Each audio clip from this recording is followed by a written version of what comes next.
বিজ্ঞানের গুরুত্ব কিরকম ইত্যাদি ইত্যাদি। তার সঙ্গে সঙ্গে আলাপ করি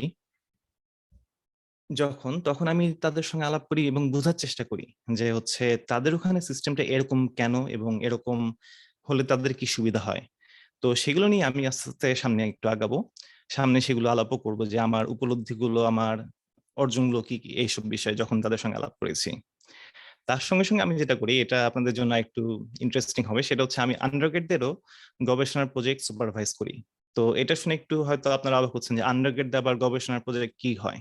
তো এটা হচ্ছে আমরা আমাদের সুপারভাইজারদের বা অ্যাডভাইজারদের যে আন্ডারগ্রেড স্টুডেন্ট, তাদেরকে আমরা গাইড করি, তাদের রোল মডেল হিসেবে কাজ করি। এবং তার সঙ্গে সঙ্গে যেটা হয় সেটা হচ্ছে আমরা মাঝে মধ্যে সিভি বা প্রোফাইল ইভ্যালুয়েট করি। এটা কেটে দিয়েছি কারণ এটা হচ্ছে আনঅফিশিয়াল, এটা আমরা কেউ জানি না, ঠিক আছে। তো এখন কথা হচ্ছে আমরা উচ্চশিক্ষা বা গ্র্যাড স্টাডিজে কেন ইন্টারেস্টেড হই। গবেষণা ভালো লাগে, গবেষণা করতে চাই, নিত্য নতুন জ্ঞান সৃষ্টি করতে চাই, এটা হচ্ছে আইডিয়াল কথাবার্তা। বাইরে সেটেল করতে চাই, এটাও হতে পারে। ভালো প্রতিষ্ঠানে অনেক বড় পদে যেতে চাই, এটাও হতে পারে, কারণ প্রমোশনের জন্য এটা লাগছে। বা টেকাটোকে পেতে চাই, এটাও হতে পারে, এন্ড দ্যাটস কমপ্লিটলি ফাইন। এক একজনের এক এক উদ্দেশ্য থাকবে, এটাই স্বাভাবিক। এক একজন এক এক কারণে উচ্চশিক্ষায় ইন্টারেস্টেড হবে, এটাই স্বাভাবিক। তো যখন আমি আপনাদের সামনে এসেছি উচ্চশিক্ষা নিয়ে যেহেতু কথা বলবো, এই উচ্চশিক্ষায় যে অভ্যাসটা আপনাদের সবার আগে করতে হবে সেটা হচ্ছে প্রশ্ন করা এবং ভাবা যে এটা এরকম কেন আর এটা ওরকম না কেন। সামনে আপনারা দেখবেন এটা মানে কি। হ্যাঁ, তো গ্র্যাড অ্যাপ্লিকেশনে কিন্তু কেউ আপনাদের কাছ থেকে আশা করবে না যে আপনাদের পুরোপুরি 100% স্কোর থাকবে জিআরই তে বা আইএলটিএস বা টোফেলে বা ইভেন পারফেক্ট সিজিপিএ থাকবে। এখন আসেন আগে একটু আগে যেটা বললাম সেই জিনিসটা একটু অভ্যাস করি। আপনার প্রশ্ন করা উচিত এটা এরকম কেন, প্রমাণ দেন। এবং সেই ক্ষেত্রে যদি আপনি এটা চিন্তা করেন, good, you are on the right track. যদি না করেন তাহলে আসেন এটা নিয়ে চিন্তা করি, এটা এরকম কেন। প্রথম কথা হচ্ছে আমাদেরকে একটু গোল নিয়ে চিন্তা করতে হবে। যখন আমরা হায়ার স্টাডিজে যাই, যারা আমাদেরকে নিচ্ছে, অ্যাডমিশন দিচ্ছেন, তাদের উদ্দেশ্য কি? তাদের উদ্দেশ্য হচ্ছে আমরা তাদের প্রোগ্রামে ঠিক মতো প্রসেসড হয়ে সেখান থেকে উচ্চশিক্ষা নিয়ে বের হব। তার মানে ওনারা ওই ধরনের ক্যান্ডিডেট চান যারা পুরো প্রসেসটা শেষ করতে পারবেন। তো প্রসেসগুলোর পার্ট হিসেবে আমাদের কি কি কি করতে হয়। আমেরিকার সাপেক্ষে প্রথম বর্ষে সাধারণত আমরা কোর্স ওয়ার্ক করি, তারপরের বছর আমরা ক্যান্ডিডেসি এক্সাম দিই এবং সেটা পাই। অথবা যদি আপনি মাস্টার্স এর দিকে তাকাই তাহলে সেক্ষেত্রে মাস্টার্স ডিগ্রিটা শেষ হয়। আর তারপরে হচ্ছে আমাদের গবেষণার দিকে ফোকাস করতে হয়। তৃতীয় বর্ষ থেকেই সাধারণত গবেষণা অনেকে শুরু করে, অনেকে প্রথম বর্ষের থেকে যারা একটু অ্যাডভান্স তারা শুরু করে। কিন্তু একদম ফর্মাল হিসাব করলে অনেক ক্ষেত্রে আমেরিকাতে তৃতীয় বর্ষের থেকে গবেষণার উপর পুরোপুরি ফোকাস আসা শুরু করে। তো সেই সময় আপনি গবেষণার প্রস্তাবনা দিচ্ছেন, গবেষণা করছেন, গবেষণার বিষয়ে লিখছেন, প্রকাশনা করছেন, আগে যে 2 বছরে যে কাজগুলো করেছেন সেগুলোর ভিত্তিতে। চতুর্থ বর্ষেও গবেষণার বিষয়ে যে আপনার প্রস্তাবনা, প্রপোজাল, সেটা পাকাপোক্ত করা শুরু করেন, গবেষণা করেন, লেখেন এবং প্রকাশনা করেন। পঞ্চম বর্ষেও ওই গবেষণায় গবেষণায় এবং গবেষণায় এবং পাকাপাকি ভাবে শেষ পর্যন্ত একটা অভিসন্দর্ভ বা হচ্ছে ডিজার্টেশন। তো এগুলোর একটার সঙ্গেও কিন্তু এই জিআরই সম্পর্ক নাই, এই আইএলটিএস এর সম্পর্ক নাই, এবং আপনি সিজিপিএ কত পাচ্ছেন সেটারও ডিরেক্ট সম্পর্ক নাই। সুতরাং এইসব কারণে আমরা যে বলি এইসব স্কোর হাইস্ট বা ফুল মার্কস দরকার, এরকম ব্যাপারটা না। প্লাস এমআইটি তে কয়েকদিন আগে একটা পাবলিশ হয়েছিল আর্টিকেল, সেটা হচ্ছে ফ্যাকাল্টি মেম্বারে কি দেখতে চান। তো বিশাল বড় আর্টিকেল, কারণ 16 জন লেখকের 16 জন ফ্যাকাল্টি মেম্বারের থেকে তারা মতামত নিয়েছেন, তারপরে সেটা থেকে মানুষজন পড়াশোনা করেছে। তো আমি খুবই বুদ্ধিমান মানুষ এবং অলস মানুষ, আমি যেটা করছি আমি হচ্ছে পুরো আর্টিকেলটা আপনাদের সামনে না পড়ে এখন হচ্ছে একটা ওয়ার্ড ক্লাউড বানাই নিয়ে আসছি। এটা হচ্ছে যেই শব্দ যত বেশি বার উচ্চারিত হয়েছে ওই আর্টিকেলে, সেই শব্দটা তত বেশি বড় আকারে এখানে দেখা যাচ্ছে। এবং সবচেয়ে বেশি যে শব্দটা এখানে উচ্চারিত হয়েছে সেটা হচ্ছে রিসার্চ। সকল ফ্যাকাল্টি মেম্বার যখন গ্র্যাড অ্যাপ্লিকেশন গুলো ইভ্যালুয়েট করেন, তারা রিসার্চের বিষয়ে জানতে চান, তার কিসে ইন্টারেস্ট, সে কি পারে, তার স্কিল কি, এগুলো। পাশাপাশি সে কি ধরনের কাজ করে এসেছে এবং তার টেকনিক্যাল স্কিল কি কি, তার প্রজেক্ট কি ছিল, এগুলোর উপরে তারা অনেকখানি ফোকাস করেন। তো মোদ্দা কথায় গ্র্যাজুয়েট স্কুলগুলো যেটা চাই সেটা হচ্ছে আপনার কাছ থেকে আপনার গবেষণার পূর্ব অভিজ্ঞতা আছে নাকি, আপনার সৃষ্টিশীলতা বা ক্রিয়েটিভিটি এবং দায়িত্ববোধ রেসপন্সিবিলিটি এটা আছে নাকি, স্বনির্ভরতা সেলফ ডিপেন্ডেন্স এটা আছে নাকি, এবং একাডেমিক রেজাল্ট বা ফলাফল এটাও আছে নাকি। যদি এগুলো সবগুলো থাকে তাহলে সেক্ষেত্রে গ্র্যাজুয়েট স্কুল আপনাকে অবশ্যই চাইবে। এখন আসেন আমরা একটু আগে যেটা শিখছি সেটা আবার প্র্যাকটিস করি, মানি না। কারণটা হচ্ছে উচ্চশিক্ষা না গবেষণা শেখার জন্য, যাওয়ার আগে গবেষণা, পূর্ব অভিজ্ঞতা কেমনে কি। তো ব্যাপারটা তো এরকম হয়ে যাচ্ছে যে আমি ইন্ডাস্ট্রি জয়েন করতে চাই, কিন্তু তারা ফ্রেশার হিসেবে নিতে হলেও আমার কাছ থেকে এক্সপিরিয়েন্স চাচ্ছে, কিন্তু আমার তো এক্সপিরিয়েন্স নাই, আমি জয়েন করবো কেমনে? আর যদি আমি জয়েন না করি তাহলে এক্সপিরিয়েন্স পাবো কেমনে? তো ব্যাপারটা তো এরকম সার্কুলার হয়ে দাঁড়াচ্ছে। প্লাস গবেষণা করবোই বা কেমনে আমি যখন আন্ডার গ্রেডে। প্লাস এই যে সৃষ্টিশীলতা, দায়িত্ববোধ, বড় বড় কথাবার্তা, এইগুলা কি দেখানো যায়? এগুলো দেখাবো কেমনে? আসেন ব্রেকডাউন করি এগুলাকে। এগুলো খুবই খুবই খুবই যুক্তিসঙ্গত প্রশ্ন এবং this are the right questions. এগুলো জিজ্ঞাসা করতে হবে, তাহলে আমরা বুঝবো যে এইগুলোর গুরুত্ব কোথায়, এগুলো আমরা কেন করছি। তো গবেষণায় আগ্রহ আছে আর ভালো করবে এইটা দেখানোর জন্য কিন্তু গবেষণার অভিজ্ঞতা এবং দক্ষতা দেখাতে হবে। কেন? কারণ প্রোগ্রামগুলো গবেষণার উপরেই ভিত্তি করে দাঁড়িয়ে আছে, সেখানে আপনার কাজও হচ্ছে গবেষণা করা। তো যারা আগ্রহী এবং যারা ভালো করবে তাদেরকেই যেহেতু নিতে চাইবে, সে তারা দেখতে চাইবে যে আপনার ইতিমধ্যে গবেষণার অভিজ্ঞতা আছে নাকি। খুবই সহজ হিসাব।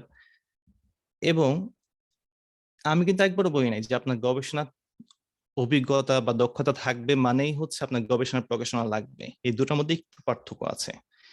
গবেষণার অভিজ্ঞতা দক্ষতা অর্জন করার জন্য গবেষণার প্রকাশনা একমাত্র মাধ্যম না, এর পাশাপাশি আরো কিছু করা যায়। তো আসুন সেগুলো নিয়ে একটু আলাপ করি বিস্তারিত। প্রথম কথা, গবেষণার সুযোগ না থাকলে আছে, আপনার কোর্স বা বার্ষিক প্রজেক্টে কিন্তু আপনি গবেষণার কাজ করতে পারবেন। কিভাবে? আপনি যে প্রজেক্ট করছেন সেখানে নতুন কিছু করে দেখান, সেখানে অন্যরা যা করছে সেটার সঙ্গে অ্যাডিশনাল আর কিছু করা যায়। স্পেশালি আমাদের কম্পিউটার সায়েন্স বা সফটওয়্যার ইঞ্জিনিয়ারিং এর যে রিসার্চ প্রজেক্টগুলো, সেগুলোতে কিন্তু এম্পিরিক্যাল বা হচ্ছে এক্সপেরিমেন্টাল কাজের অনেকখানি গুরুত্ব। অনেক অনেক রিসার্চ হয় যেগুলো শুধুমাত্র আপনি সফটওয়্যার তৈরি করে এবং তারপরে সেটার সঙ্গে ডেভেলপারদের ইনভলভমেন্ট করে সেখানের মধ্যে তাদের মাথায় কি আসছে, তারা অ্যালগোরিদমটা নিয়ে কি চিন্তা করছে, এই ধরনের স্টাডি নিয়েও কিন্তু অনেক রকমের গবেষণা হয়। তো নানা রকমের গবেষণা আছে, সেগুলো নিয়ে হয়তো আরেকদিন পরে আলাপ করা যাবে কি কি ধরনের টাইপ। কিন্তু কোর্স বা বার্ষিক প্রজেক্টের আন্ডারে আপনার অ্যাডভাইজারের সঙ্গে আলাপ করে হয়তো আপনি অবশ্যই আনতে পারেন। তো অ্যাডভাইজারের বা সুপারভাইজারের বা কোর্স ইনস্ট্রাক্টরের কথা যখন বললামই, এটা করতে হলে আপনার সবার আগে জানতে হবে যে ফ্যাকাল্টিরা কে কি বিষয়ে গবেষণা করেন এবং কি বিষয়ে তারা গবেষণা করতে চান। কারণ কারণ অনেক সময় ফ্যাকাল্টি মেম্বাররা কিন্তু ব্রাঞ্চ আউট করেন। তো তারা এক বিষয়ে সবসময় গবেষণা করবেন বা করতে ইন্টারেস্টেড ব্যাপারটা নাও হতে পারে, তারা হয়তো অন্য কোনো টপিকে যেতে চাচ্ছেন বা ইন্টারেস্টেড, কিন্তু সেরকম স্টুডেন্ট এখনো তার কাছে আসেনি, তিনি জানেনও না, সেহেতু সেই বিষয়ে উনি কাজ শুরু করতে পারছেন না। তো আপনি সেই ক্ষেত্রে যেটা শুরু করতে পারেন সেটা হচ্ছে আপনার ফ্যাকাল্টি মেম্বারদের সঙ্গে কথা বলেন। যেমন তৌহিদ বিন ইকবাল আছেন, এখানে মাহফিদা আপু আছেন। তো তাদের সঙ্গে আপনারা আলাপ করেন যে তারা কি বিষয়ে গবেষণা করছেন। এবং আপনি যখন এই বিষয়টা করছেন তখন এখানে দাঁড়াচ্ছে যেটা, সেটা হচ্ছে আপনার দায়িত্ববোধ আসছে, যে আমি দায়িত্ব নিয়ে কথা বলছি তাদের সঙ্গে। এবং আমার স্বনির্ভরতা আসছে কি বিষয়ে, যে আমি নিজেকে গাইড করে নিয়ে যাচ্ছি তাদের কাছে, যারা আমার এইসব নিড স্যাটিসফাই করতে হবে, আমি রিসার্চ করার যে নিডটা সেটা স্যাটিসফাই করতে হবে। এবং আপনি যদি এখন তৃতীয় বর্ষ বা তার উপরে থাকেন তাহলে this is the right time to start doing that. Okay. তারপরেও গবেষণার সুযোগ না থাকলে, এবং এরকম হতেই পারে এক্সট্রাঅর্ডিনারি সার্কামস্টেন্স বা ক্ষেত্র বিশেষে অর্ডিনারি, এটা ইউনিভার্সিটির উপর ডিপেন্ড করছে। যেমন পুরো ডিপার্টমেন্টে কেউ গবেষণা করে না, ফান্ডিং নাই, গবেষণা করতে গেলে পাবলিকেশন লাগবে, পাবলিকেশন করতে গেলে টাকা লাগবে, টাকা নাই, কি করব? বা গবেষণা করার আগে আমার 14 বছর শেষ, মানে আমি মাত্র এখানে আসছি 14 বছর এসে আমি জানতেছি যে গবেষণা, আচ্ছা ভেরি গুড, আমি নাই।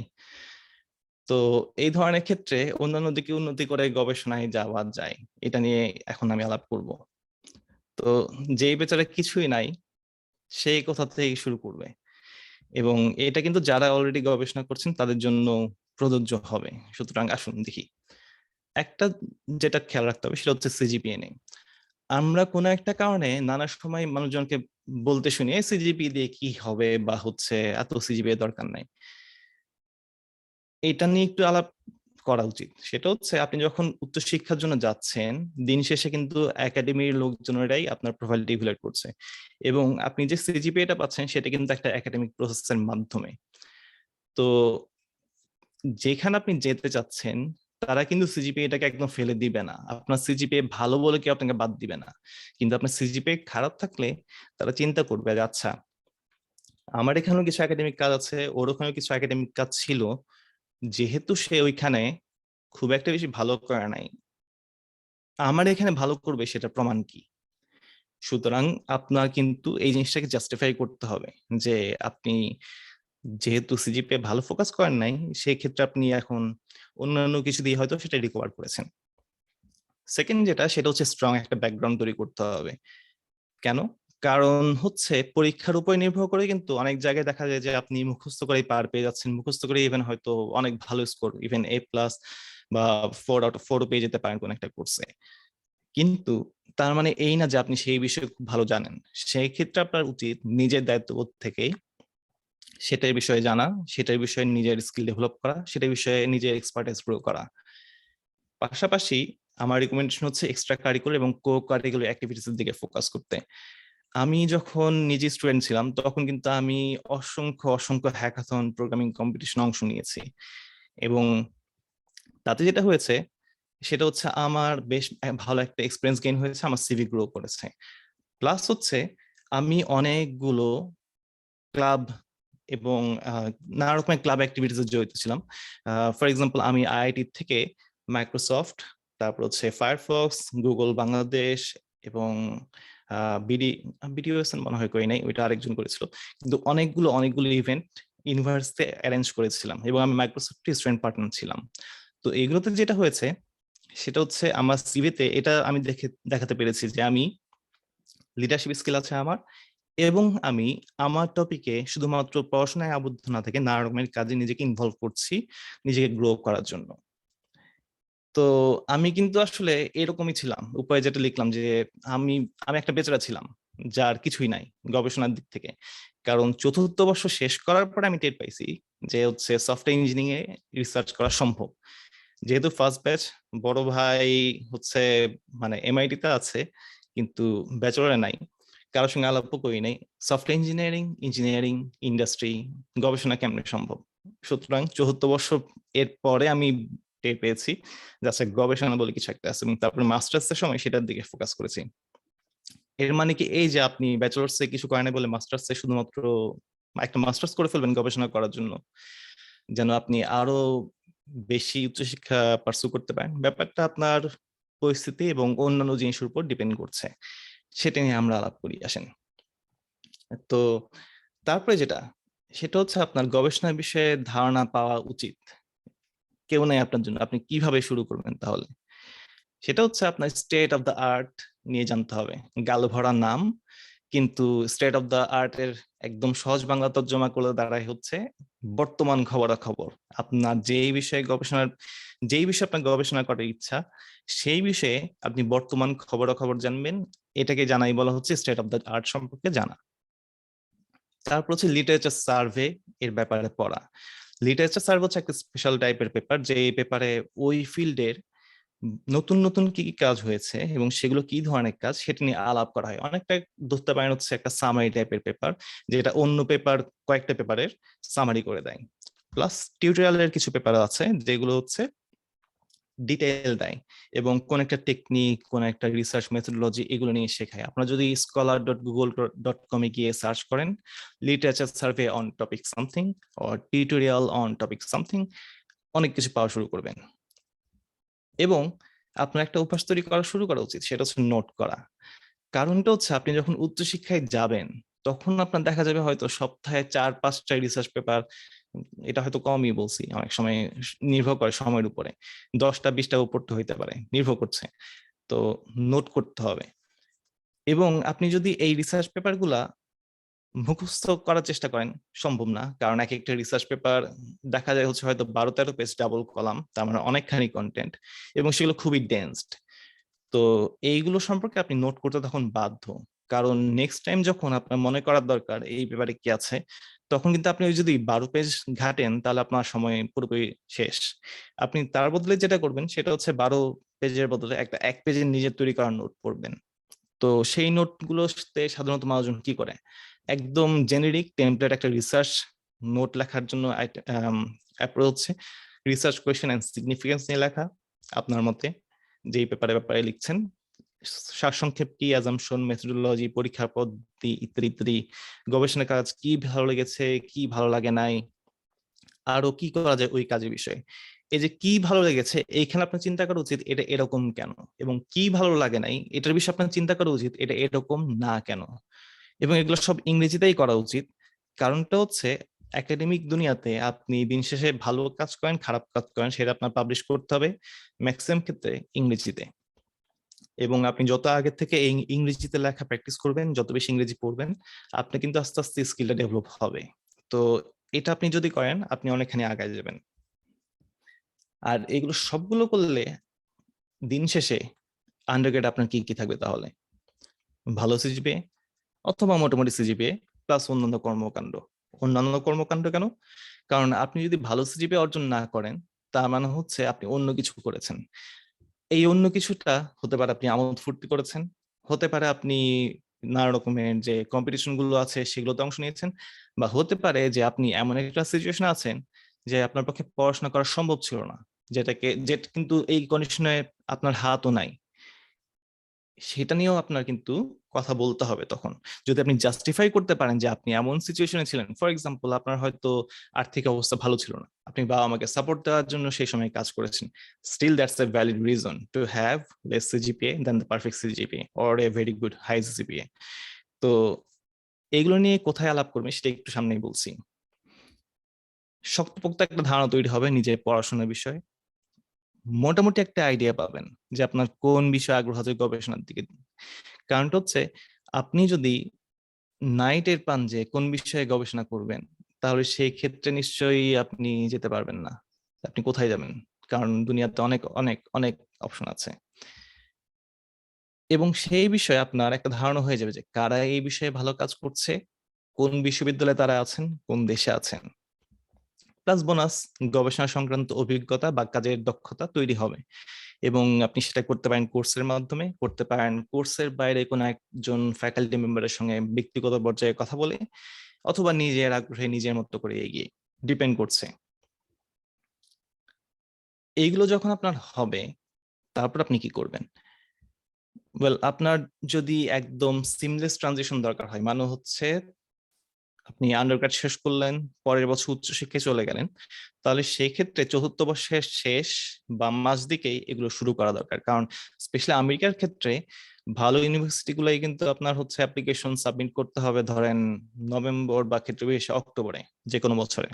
তো আপনি যদি নেক্সট বছরে ফলে যেতে চান, আপনার এখন এই বছরের অক্টোবরের থেকে অ্যাপ্লাই করার উইন্ডো অনেক জায়গাতে ওপেন হয়ে যাবে। এবং হয়তো ক্ষেত্রে বিশেষে কতগুলো জায়গায় অলরেডি ডেডলাইনও শেষ হয়ে গেছে। তো কি কি লাগে? স্টেটমেন্ট অফ পারপোজ লাগে, লেটার অফ রিকমেন্ডেশন লাগে, জিআরই লাগে, আইএলটিএস লাগে, টোফেল লাগে। এগুলো আমরা জানি। তো একটু আগে যে বলেছিলাম আপনার এক্সট্রা অর্ডিনারি সার্কামস্টেন্স আছে যে কারণে আপনার পারফেক্ট সিজিপিএ নাই, এটার কথা বলবেন কোথায়? এটা আসবে হচ্ছে স্টেটমেন্ট অফ পারপোজে।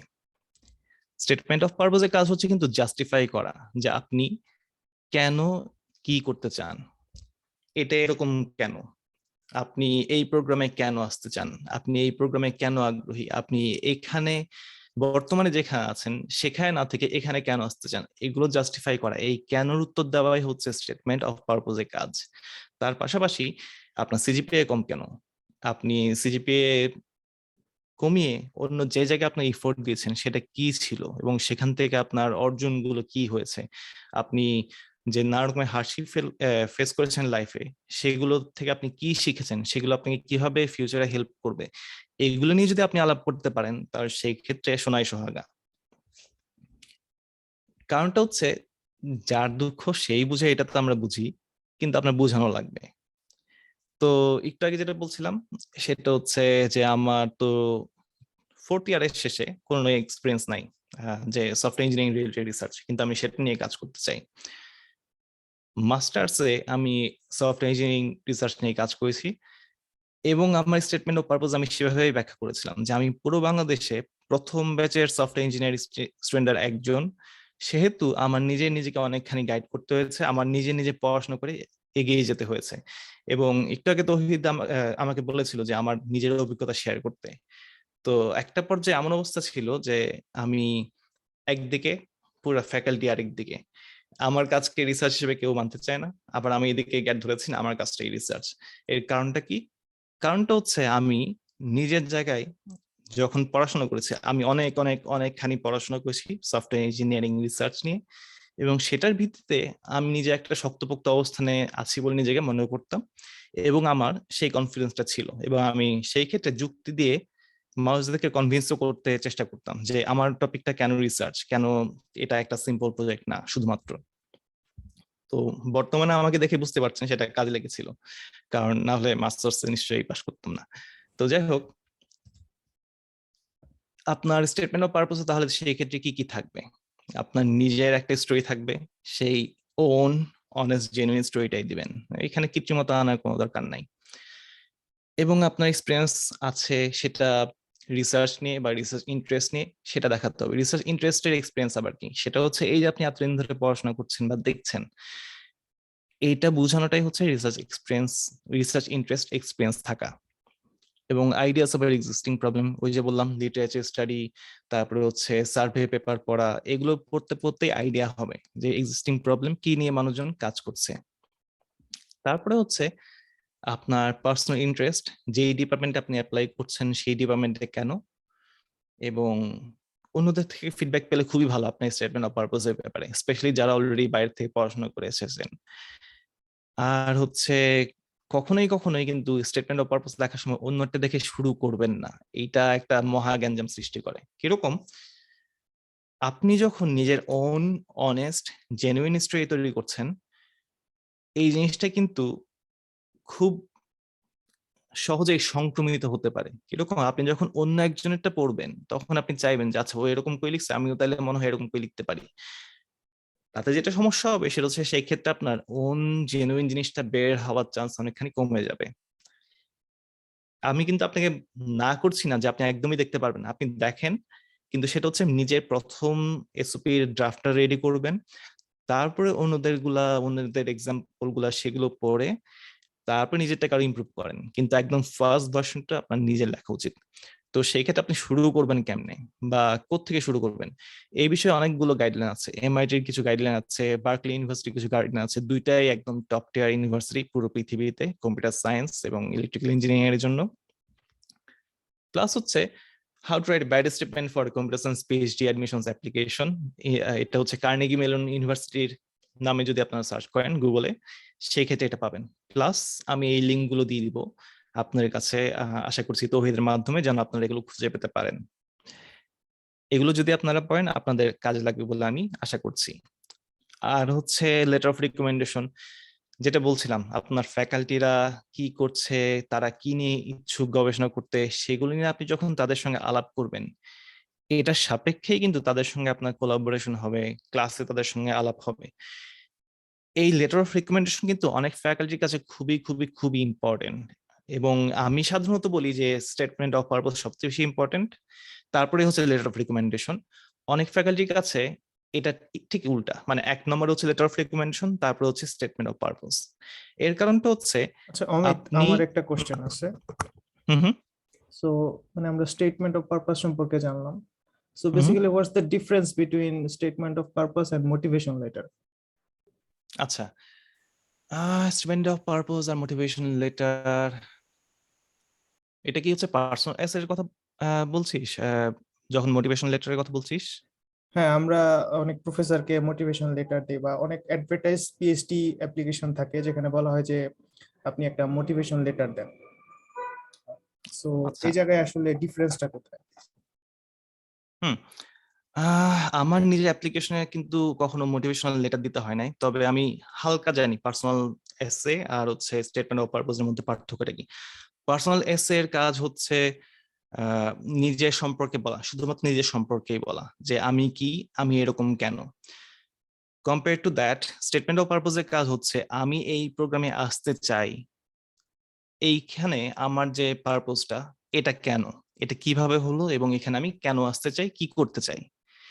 তো একটা হচ্ছে পুরোপুরি পার্সোনাল, এবং সেই ক্ষেত্রে হচ্ছে আমার ড্রাইভিং ফ্যাক্টর গুলো কি সেটাও আসতে পারে, যে পার্সোনাল ক্ষেত্রে যে কিরকম, যে আমি ফর এক্সাম্পল ছোটবেলায় এরকম করে একটা পরিস্থিতিতে বড় হয়েছি যে আমি সবসময় কম্পিটিশনের মধ্যেই ছিলাম, সেই কারণে আমি খুব কম্পিটিটিভ, সেই কারণে আমি আরো অনেক কিছু করতে চাই।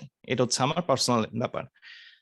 কিন্তু আমি রিসার্চে এই পার্টিকুলার টপিকে কাজ করতে চাই, আমি এটাই বেশি ইন্টারেস্টেড, আমি এটাতেই নিজেকে ফিউচারে দেখতে চাই, এটাতে আমার ক্যারিয়ার করতে চাই, এটাতেই আমি আমার রিসার্চ ল্যাব করতে চাই, অথবা আমি এটাতে ইন্ডাস্ট্রিতে কাজ করতে চাই। এই ডেসক্রিপশন গুলো, এই জাস্টিফিকেশন গুলো হচ্ছে স্টেটমেন্ট অফ পারপোজের কাজ। আমি যে এই জায়গাটা অ্যাপ্লাই করছি, এই পারপোজটা জাস্টিফাই করাটা। এটা কি বোঝা গিয়েছে? ওকে, মানে জাস্ট একটা সাপ্লিমেন্টারি কোশ্চেন জাস্ট মনে হুম আসলো, যে আসলে হুম স্টেটমেন্ট অফ পারপাসে যেটা বলতেছিস যে আমরা ধরেন একটা স্টুডেন্ট হচ্ছে ওর বিভিন্ন প্রবলেমের কারণে ও আহ, ভালো সিজিপিএ গেইন করতে পারলো না, ওর বিভিন্ন হুম ফ্যামিলি ক্রাইসিস থাকতে পারে, সেটা আমি আসলে হুম লিখলাম, হুম does it really help? Yes, it does. For example, আমি একটু আগে এমআইটি যে আর্টিকেলটা বললাম, সেখানে কমপক্ষে 16 জনের মধ্যে 3জন ফ্যাকাল্টি মেম্বার ওখানে একদম এক্সপ্লিসিটলি লিখেছেন যে তারা এক্সট্রা অর্ডিনারি সার্কামস্টেন্স গুলো দেখতে চান, এবং সিজিপি এর যে ল্যাক, মানে একজন ইভেন এটাও বলেছেন যে সে পারফেক্ট সিজিপি হলো স্টুডেন্টের থেকে এই ধরনের সিচুয়েশন ফেস করে আসছে, এরকম স্টুডেন্ট চায়। কেন চায়? কারণটা হচ্ছে এই ধরনের স্টুডেন্টের কাছ থেকে শেখার অনেক কিছু আছে, তাদের এক্সপিরিয়েন্স গুলো কিন্তু ইউনিক, এই ধরনের এক্সপিরিয়েন্স সবার থাকে না। এবং এসব ইউনিক এক্সপিরিয়েন্সের কারণে প্রত্যেকটা স্টুডেন্ট কিন্তু আলাদা একটা পার্সপেক্টিভ তৈরি করতে পারে, যেই পার্সপেক্টিভ তারা তারা হচ্ছে আবার ট্রান্সলেট করতে পারে রিসার্চের ক্ষেত্রে। এবং আমরা সবাই মোটামুটি জানি যে রিসার্চে কিন্তু কিন্তু out of the box thinking সবচেয়ে বেশি ইম্পর্টেন্ট। আমরা যখন নোভেল রিসার্চ করতে চাই, একদম ইনক্রিমেন্টাল না, ইনক্রিমেন্টাল তো একটু অন্যরকম, কিন্তু যখন নোভেল রিসার্চ করতে চাই ইউনিক একটা প্রবলেম নিয়ে, যেখানে ইউনিক একটা সলিউশন দরকার, এক্সিস্টিং সলিউশন গুলো কাজ করছে না, বা এক্সিস্টিং লোকেরা বলছেই না যে এটা একটা প্রবলেম, কিন্তু আসলে এটা একটা প্রবলেম, সেই ধরনের কিন্তু কিন্তু এই ধরনের ইউনিক পার্সপেক্টিভ গুলো হচ্ছে আমাদের স্ট্রেংথ, এগুলো হচ্ছে আমাদের একদম ইউনিক স্ট্রং পয়েন্টস। তো এই যে বললাম যে এটা ফ্যাকাল্টি মেম্বার আসলে এক্সপেক্ট করে নাকি, আসলে এক্সপেক্ট করে, তার জাস্টিফিকেশন চায় যে কারো সিজিপিএ কেন এক্সিলেন্ট না। ট্রু ট্রু, চমৎকার। সো এটা কিন্তু আমাদের খুব চমৎকার একটা পয়েন্ট আসলো, যে আমাদের যাদের সিজিপিএ কম কিংবা আসলে পেপার নাই, সেটা যদি আমরা স্টেটমেন্ট অফ পারপাসে ক্লিয়ারলি মেনশন করি, যদি অনেস্ট থাকি, তাহলে কিন্তু it actually works. Okay, just continue কর। হুম। আর আমি একটু ক্লারিফিকেশন দেই, ব্যাপারটা যদি এরকম হয় যে আমি আমার সিভিতে লিখলাম আমার সিজিপিএ 3/4, স্টেটমেন্ট অফ পারপোজে লিখলাম 3/4, আর কোনো কথা নাই, তাহলে কিন্তু ব্যাপারটা আবার রিডান্ডেন্সি, সেই ক্ষেত্রে ওই জিনিসটা অ্যাড করে কোনো কিছু মানে লাভ হচ্ছে না স্টেটমেন্ট অফ পারপোজে। তো ওইটা হচ্ছে যদি আমি জাস্টিফাই করতে পারি যে আমি, ফর এক্সাম্পল এটাও হতে পারে যে আমি যে ইউনিভার্সিটিতে ভর্তি হয়েছি আমার বাপ মা আমাকে এখানে ঢুকাই দিছে ধরে বেঁধে, এবং এই ক্ষেত্রে আমার বলার কিছু ছিল না, এবং বাংলাদেশের সোসিও ইকোনমিক পার্সপেক্টিভটা এরকম, আমার আমার পক্ষে কিছু করা সম্ভব না, বা অল্টারনেটিভ ছিল হচ্ছে বিয়ে করে ফেলা, বা অনেক রকম সিচুয়েশন হতে পারে।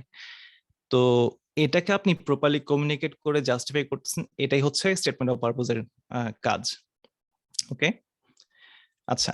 তো লেটার অফ রিকমেন্ডেশন নিয়ে যেটা বলছিলাম, সেটা হচ্ছে আপনার 3 থেকে 4টা লেটার অফ রিকমেন্ডেশন লাগবে, এবং যেটা বললাম যে অনেক ফ্যাকাল্টি মেম্বারের কাছে এটা হচ্ছে 1 নম্বরে। কেন? কারণটা হচ্ছে আপনি গবেষণা করবেন বা গবেষণা করতে পারবেন, এই অ্যাসুরেন্সটা তারা কিন্তু আপনার কাছ থেকেও, ফ্যাকাল্টি মেম্বার যারা রিসার্চ করে এসেছেন তাদের কাছ থেকে পেতে চান বেশি। তো ওই জন্যই বললাম যে কারো কারো ক্ষেত্রে হচ্ছে লেটার অফ রেকমেন্ডেশন 1 নম্বরে, কারো কারো কাছে হচ্ছে স্টেটমেন্ট অফ পারপোজ 1 নম্বরে। কারণ কারো কারো মতো হচ্ছে লেটার অফ রিকমেন্ডেশনে ফ্যাকাল্টিরা হয়তো অনেক কিছু ফুলিয়ে ফাঁপিয়ে বলবেন, কিন্তু কে আসলে কি চায়, নিজে কি চায়, নিজে কি ভাবছে সেটার আইডিয়া পেতে হলে আমার স্টেটমেন্ট অফ পারপোজে ভরসা। তো দুইটা স্কুলই আছে, কিন্তু সাধারণত এই দুইটাই 1 এবং 2 নম্বরে থাকে। অর্ডারটা সব হয়, কিন্তু এই দুইটার বাইরে অন্য কিছু 1 আর 2 নম্বরে থাকে না। তো যেটা বলছিলাম লেটার অফ রিকমেন্ডেশন নিয়ে, এই লেটারটা কিন্তু পার্সোনাল পর্যায়ে যেতে হবে। কিরকম পার্সোনাল বলছি, ধরেন আপনার ফ্যাকাল্টি মেম্বার কে আপনার কিন্তু হেল্প করতে হবে লেটার অফ রিকমেন্ডেশন নিয়ে, কারণ সাধারণত ফ্যাকাল্টি মেম্বাররা স্টুডেন্টের ব্যাপারে সকল ডিটেল মনে রাখতে পারেন না। তো এই ডিটেল গুলো মনে করানোর দায়িত্ব আপনার। কিভাবে আপনি তাকে হেল্প করতে পারেন? আপনি যেটা করতে পারেন সেটা হচ্ছে তাকে একটা ড্রাফট দিতে পারেন, যে ড্রাফটে হচ্ছে আপনার পয়েন্ট গুলো থাকবে, যে আপনার সঙ্গে উনার শেয়ার এক্সপিরিয়েন্স গুলো কি কি, উনি সেগুলো ইউজ করবেন কিভাবে, সেগুলো আদৌ ইউজ করবেন নাকি, সেগুলো মডিফাই করবেন নাকি, সেটা হচ্ছে ওই ফ্যাকাল্টি মেম্বারের উপরে। কিন্তু সাধারণত ফ্যাকাল্টি মেম্বাররা লেটার অফ রিকমেন্ডেশনের জন্য স্টুডেন্টের কাছে একটা ড্রাফট নেন, এটাই কমন প্র্যাকটিস। কারণ ফ্যাকাল্টি মেম্বারের পক্ষে সকল স্টুডেন্টের সকল ডিটেইল, সকল কোলাবোরেশন মনে রাখা সম্ভব না। তো এক্সাম্পল দিচ্ছি, পার্সোনাল বলতে আসলে কি বোঝাই। অমিত একটি ভালো শিক্ষার্থী হয়, এটা খুবই জেনেরিক একটা কথা। কিন্তু আমি যদি বলি যে অমিত ভালো শিক্ষার্থী, তার সঙ্গে আমি এই বিষয়ে গবেষণা করেছি, বা এইভাবে সে আমার ক্লাসে অংশ নিয়েছে, তাকে ঠাড়াঠাড়ি করা লাগে নাই, সে নিজে নিজে কাজ করছে, সে খুব কাজের লোক, তো এই ক্ষেত্রে কিন্তু লেটার অফ রিকমেন্ডেশনটা হচ্ছে পার্সোনাল লেভেলে যাচ্ছে। এই যে আমি বলছি অমিত একটা কাজের লোক, যাচ্ছে। তো কিভাবে যাচ্ছে আমি তখন সেটা বর্ণনা করছি, যে এই ধরনের ক্লাসে সে কাজ করেছে বা এই ধরনের প্রজেক্টে কাজ করেছে, যেগুলোর মাধ্যমে আমার কাছে মনে হয়েছে যে তার ভেতরে গবেষণার দিকে উন্নতি করার প্রবণতা আছে, বা তাকে দিয়ে ভালো গবেষণা করা যেতে পারে। এবং আমি একটু পরে আরো কিছু জিনিসপত্র বলবো যেখানে এই যে ঠেলাঠেলি করা লাগে নাই, এই জিনিসটা ইম্পর্টেন্সটা আরো ভালো মতো বোঝা যাবে। আর লেটার অফ রিকমেন্ডেশন নিয়ে একটা ডিবেট থাকে অনেক সময়, যে এটা আমি কি শুধুমাত্র আমার একাডেমিক অ্যাডভাইজার কাছ থেকে নিব নাকি অন্য কারো কাছ থেকে নিব, যেমন আমি ইন্ডাস্ট্রিতে কাজ করেছি, আমার এক্সপিরিয়েন্স আছে সেই ক্ষেত্রে। তো ডিপেন্ড করছে, আপনি যদি একাডেমিতে যেতে চান এবং আপনার ইন্টার্নশিপ এক্সপিরিয়েন্সের সঙ্গে রিসার্চে কোনো রিলেশন না থাকে, সেই ক্ষেত্রে ওটা হয়তো খুব বেশি কাজে লাগতেও না পারে। কিন্তু যদি এরকম হয় যে আপনি ইন্ডাস্ট্রিতে গিয়েও রিসার্চের দিকে ফোকাস করেছেন, বা হয়তো ইন্ডাস্ট্রিয়াল রিসার্চে আপনি হেল্প করেছেন, সেই ক্ষেত্রে অবশ্যই অবশ্যই আপনি চিন্তা করে দেখতে পারেন আপনার ইন্ডাস্ট্রি অ্যাডভাইজার বা সুপারভাইজারের কাছ থেকে লেটার অফ রিকমেন্ডেশন নেবেন নাকি। আচ্ছা, অ্যাপ্লাই করার সময় কিন্তু আপনার অনেক কিছু ভাবতে হবে। আপনি যতই কোয়ালিফাইড হন, আপনি দিন শেষে সাকসেসফুল হতে পারবেন না যদি অ্যাপ্লাই করার সময় এই জিনিসগুলো না ভাবেন। ক্লিক বেটের মতো লাগছে, কিন্তু seriously this is probably the most important part. First of all, আমরা র্যাঙ্কিং নিয়ে অনেক মাথা ঘামাই, কিন্তু এখানে কিছু ঝামেলা আছে, কিছু মিসকনসেপশন আছে। এক নম্বর হচ্ছে আমরা বিশ্ববিদ্যালয়ের র্যাঙ্কিং নিয়ে মাথা ঘামাই, কিন্তু সাধারণত বিশ্ববিদ্যালয়গুলো যে র্যাঙ্কিং গুলো আমরা দেখি সেগুলো হয় হচ্ছে আন্ডার গ্র্যাড স্টাডিজ এর ভিত্তিতে। তারপরে যেটা সমস্যা সেটা হচ্ছে ডিপার্টমেন্টের কিন্তু আলাদা একটা র্যাঙ্কিং হয়, সেটার সঙ্গে ইউনিভার্সিটি র্যাঙ্কিং এর মিলও না থাকতে পারে। যেমন ফর এক্সাম্পল, কোন একটা ইউনিভার্সিটি হয়তো ওভারঅল সবকিছুতে ভালো, কিন্তু কম্পিউটার সায়েন্স হয়তো অত ভালো না, হইতেই পারে। তো সেই ক্ষেত্রে কিন্তু আমরা ঠকবো যদি আমরা ওই ওভারঅল র্যাঙ্কিং দেখে সেই ইউনিভার্সিটির প্রতি ইন্টারেস্টেড হই। প্লাস ইউনিভার্সিটির র্যাঙ্ক ভালো, ডিপার্টমেন্টের র্যাঙ্ক ভালো, কিন্তু যেই ফ্যাকাল্টির কাছে যাচ্ছেন সেই ফ্যাকাল্টির হয়তো একটা আলাদা র্যাঙ্ক আছে, এবং সেই ফ্যাকাল্টির র্যাঙ্ক ভালো না, সেই ক্ষেত্রেও কিন্তু আপনি গিয়ে ঠকবেন। সুতরাং আপনার তিনটাই কনসিডার করা উচিত। এবং অনেক সময় দেখা যায় যে সবকিছু যদি ভালো হয় তাহলেও বিপদ। কেন? কারণটা হচ্ছে যদি তিনটাই ভালো হয় তার মানে হচ্ছে সেই ফ্যাকাল্টির অনেকগুলো স্টুডেন্ট, যদি অনেকগুলো স্টুডেন্ট হয় তাহলে সেই ক্ষেত্রে কিন্তু আপনি ওই ফ্যাকাল্টির কাছ থেকে সব সময় বেশি সময় নাও পেতে পারেন। তো এইটা আপনার একটু বুঝতে হবে। তো ফ্যাকাল্টির কথা যখন বলছি, এইখানে আমি আর পারলে ওই আরো 20টা স্টার দিতাম। এই স্টারের ব্যাপারটা হচ্ছে ইম্পর্টেন্সের জন্য বুঝিয়েছি। আপনার যে একাডেমিক অ্যাডভাইজার বা সুপারভাইজার থাকবেন, তার ব্যাপারে আপনার সবচেয়ে বেশি ফোকাস করা উচিত এই নিচের বিষয়গুলো নিয়ে।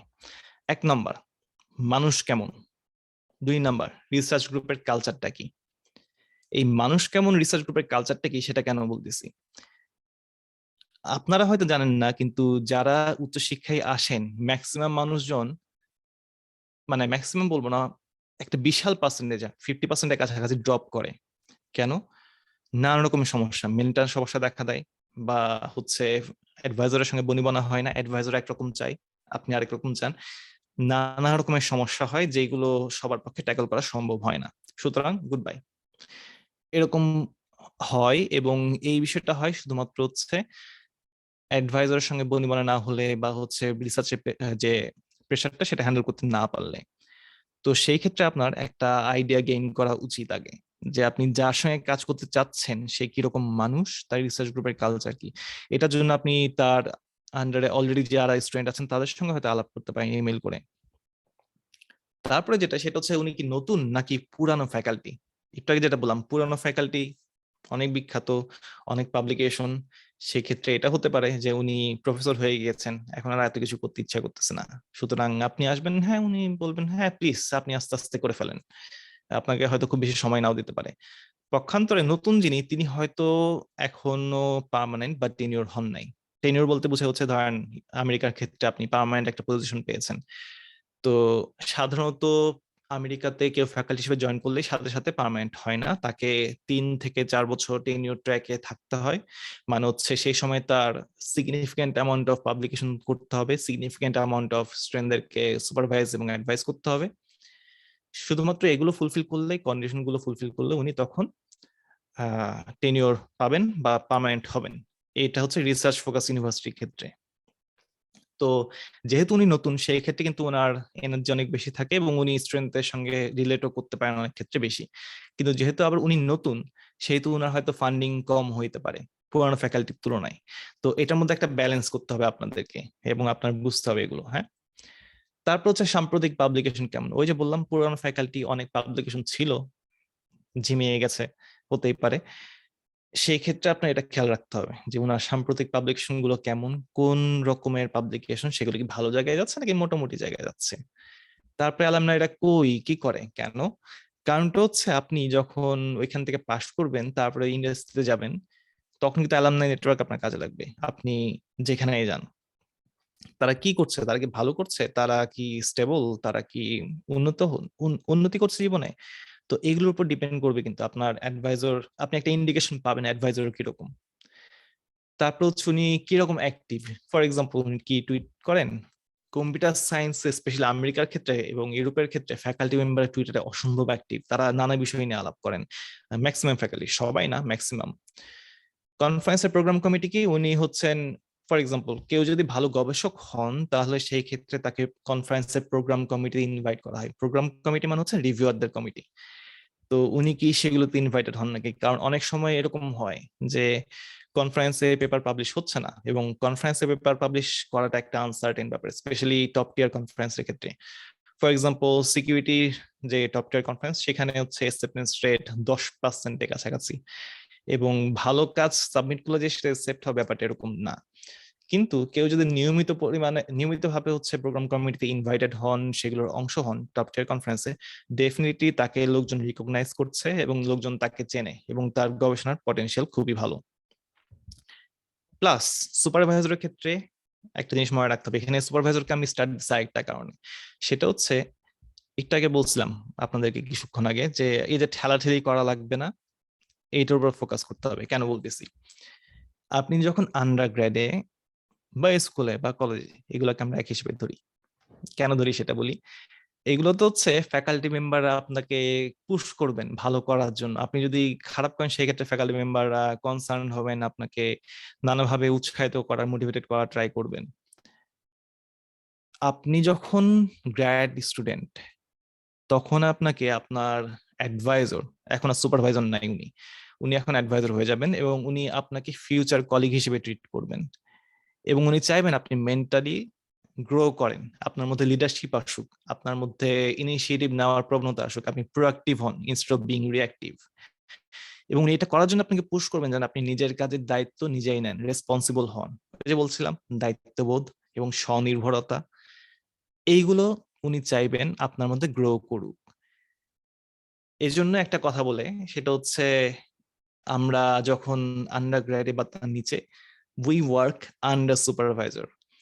আর যখন আমরা গ্র্যাড স্টাডিতে, তখন হচ্ছে আমরা we work with our advisor. তো দুইটার মধ্যে পার্থক্য আছে, একটা হচ্ছে নিচে, একটা হচ্ছে পাশে। তো এটা মাথায় রাখতে হবে, এবং যদি সেই অ্যাডভাইজার ওরকম করে চিন্তা না করেন, সেই ক্ষেত্রে আপনি বিপদে, কারণ উনি আপনাকে গ্রো করার স্কোপ দিবেন না। তো আপনার নিজেরও তো একটা ইচ্ছা থাকবে যে আপনি গ্রো করেন, অন্যদেরকে আপনি গাইড করেন। অভ্যাসটা তৈরি করার সুযোগ আপনি পাচ্ছেন নাকি সেটা আপনার খেয়াল করতে হবে। আর যেটা ভাবতে হবে সেটা হচ্ছে যে পিএইচডি বা মাস্টার্স পেতে কি কি করা লাগে, যে ইউনিভার্সিটিতে যাচ্ছেন সেটার ভিতরে যেসব রিকোয়ারমেন্ট থাকবে সেগুলো আপনার পছন্দ নাকি। উদাহরণ দেই, আমেরিকা একটা বিশাল বিশাল যুক্তরাষ্ট্র। তো এইখানে এক এক ইউনিভার্সিটিতে এক রকম নিয়ম। কোন ইউনিভার্সিটিতে হচ্ছে আপনার কোর্স ওয়ার্কে একটা মোটামুটি স্কোর পেলে হয়, কিন্তু ক্যান্ডিডেটস এক্সামটা একদম শেষ করে দিবে আপনাকে। আবার কোন কোন ইউনিভার্সিটিতে আপনার ক্যান্ডিডেটস এক্সাম বলে কিছু নাই, কিন্তু কোর্স ওয়ার্কে যেই পরিমাণ প্রেশার, তাতে আপনার মনে হবে ক্যান্ডিডেটস এক্সামে হয়তো ভালো ছিল। তো ক্যান্ডিডেসি এটা ডিপেন্ড। এক্সামটা কি সেটা একটু এক্সপ্লেন কর। আচ্ছা আচ্ছা আচ্ছা, ক্যান্ডিডেটস এক্সামটা হচ্ছে সাধারণত সেকেন্ড ইয়ারের শেষে স্টুডেন্টদেরকে দিতে হয়। থ্যাঙ্কস সোহিদ, এটা আমার ব্যাখ্যা করা উচিত ছিল। সেকেন্ড ইয়ারে দিতে হয়, এবং সেইখানে আপনাকে জাজ করা হবে আপনি বর্তমানে যে টপিকের উপর রিসার্চ করছেন সেই টপিকে আপনি ডিটেল জানেন নাকি, কতটুক জানেন, কি ধরনের কাজ করতে যাচ্ছেন সেই বিষয়ে আপনার ধারণা আছে নাকি, অন্যান্যরা সেই বিষয়ে কি কাজ করছে, এবং আপনাকে মোটামুটি গ্রিল করা হবে এটা বোঝার জন্য যে আপনি এই বিষয়ে গবেষণা যে শুরু করতে যাচ্ছেন সেই বিষয়ে আপনি যোগ্য নাকি। তো এইটা করার জন্য বেশ ভালো কাঠখড় পোড়াইতে হয়। আর কোর্স ওয়ার্ক হচ্ছে আপনি কোর্স নেবেন, সেটাই ফাইনাল পরীক্ষা থাকবে, প্রজেক্ট থাকবে, সেগুলো পাস করতে হবে, অনেক আন্ডারগ্রেডের মতোই, কিন্তু ডিফিকাল্টি অনেক বেশি আন্ডারগ্রেডের তুলনায়। এবং সেই ক্ষেত্রে আপনার ওই যে বললাম যে ইনিশিয়েটিভ নিতে হবে অনেক। তো এই দুটোই দেখা যায় আমেরিকাতে। কোনো জায়গায় হয়তো ক্যান্ডিডেটস এক্সামে অনেক বেশি ফোকাস, কোর্স ওয়ার্কেও ফোকাস। আবার অনেক জায়গায় দেখা যাচ্ছে কোর্স ওয়ার্কে অনেক বেশি ফোকাস, ক্যান্ডিডেটস এক্সামে ফোকাস একদমই নাই।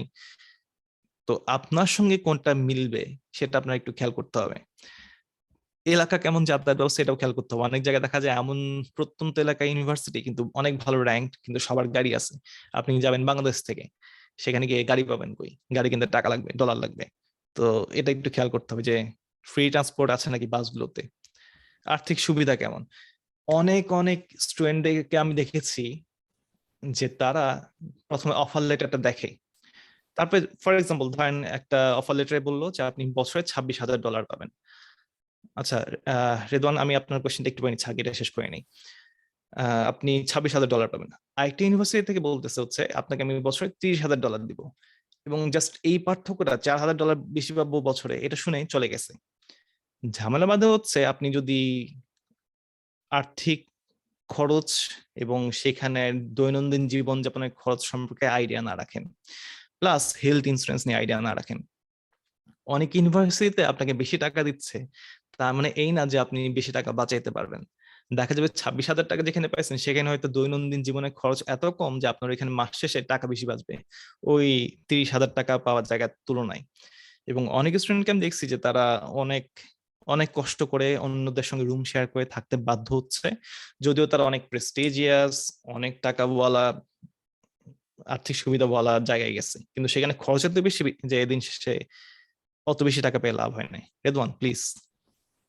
স্যার, আমার কোশ্চেন ছিল যে আমরা যখন মাস্টার্স শুরু করব তখন আমাদের যে বলছেন যে সেকেন্ড ইয়ারের যে এক্সামটা হবে, আমরা মাস্টার্স শুরুতেই কি টপিকটা সিলেক্ট করে নিব? আগে একটা পয়েন্ট ছিল যে ইউজুয়ালি থার্ড ইয়ার থেকে শুরু করে সবাই। আমরা কি টপিক কি মাস্টার্স শুরু থেকেই সিলেক্ট করে নিতেছি? আচ্ছা, আমি তাহলে প্রশ্নটা একটু ভালো মতো বুঝি। আপনি বলছেন হচ্ছে মাস্টার্স এবং পিএইচডি মধ্যে পার্থক্যটা কি, যেখানে আপনি থার্ড ইয়ারে হচ্ছে পিএইচডি ক্ষেত্রে টপিক সিলেক্ট করছেন, মাস্টার্স থেকে ফার্স্ট ইয়ারে আপনি সিলেক্ট করছেন নাকি, তাই তো? জি স্যার, অনেকটাই। হ্যাঁ। আচ্ছা, আপনি যখন টপিক চুজ করেন মাস্টার্স এর ক্ষেত্রে, তখন সাধারণত আপনি সেকেন্ড ইয়ারে একদম শুরুতে বা ফার্স্ট ইয়ারের শেষের দিকে চুজ করেন। এটা হচ্ছে অ্যাভারেজ টেন্ডেন্সি। যদি আপনি খুব অ্যাডভান্সড হন এবং শুরু থেকে জানেন কি নিয়ে মাস্টার্স করবেন, সেই ক্ষেত্রে আপনি একদম ফার্স্ট সেমিস্টারে চুজ করতে পারেন।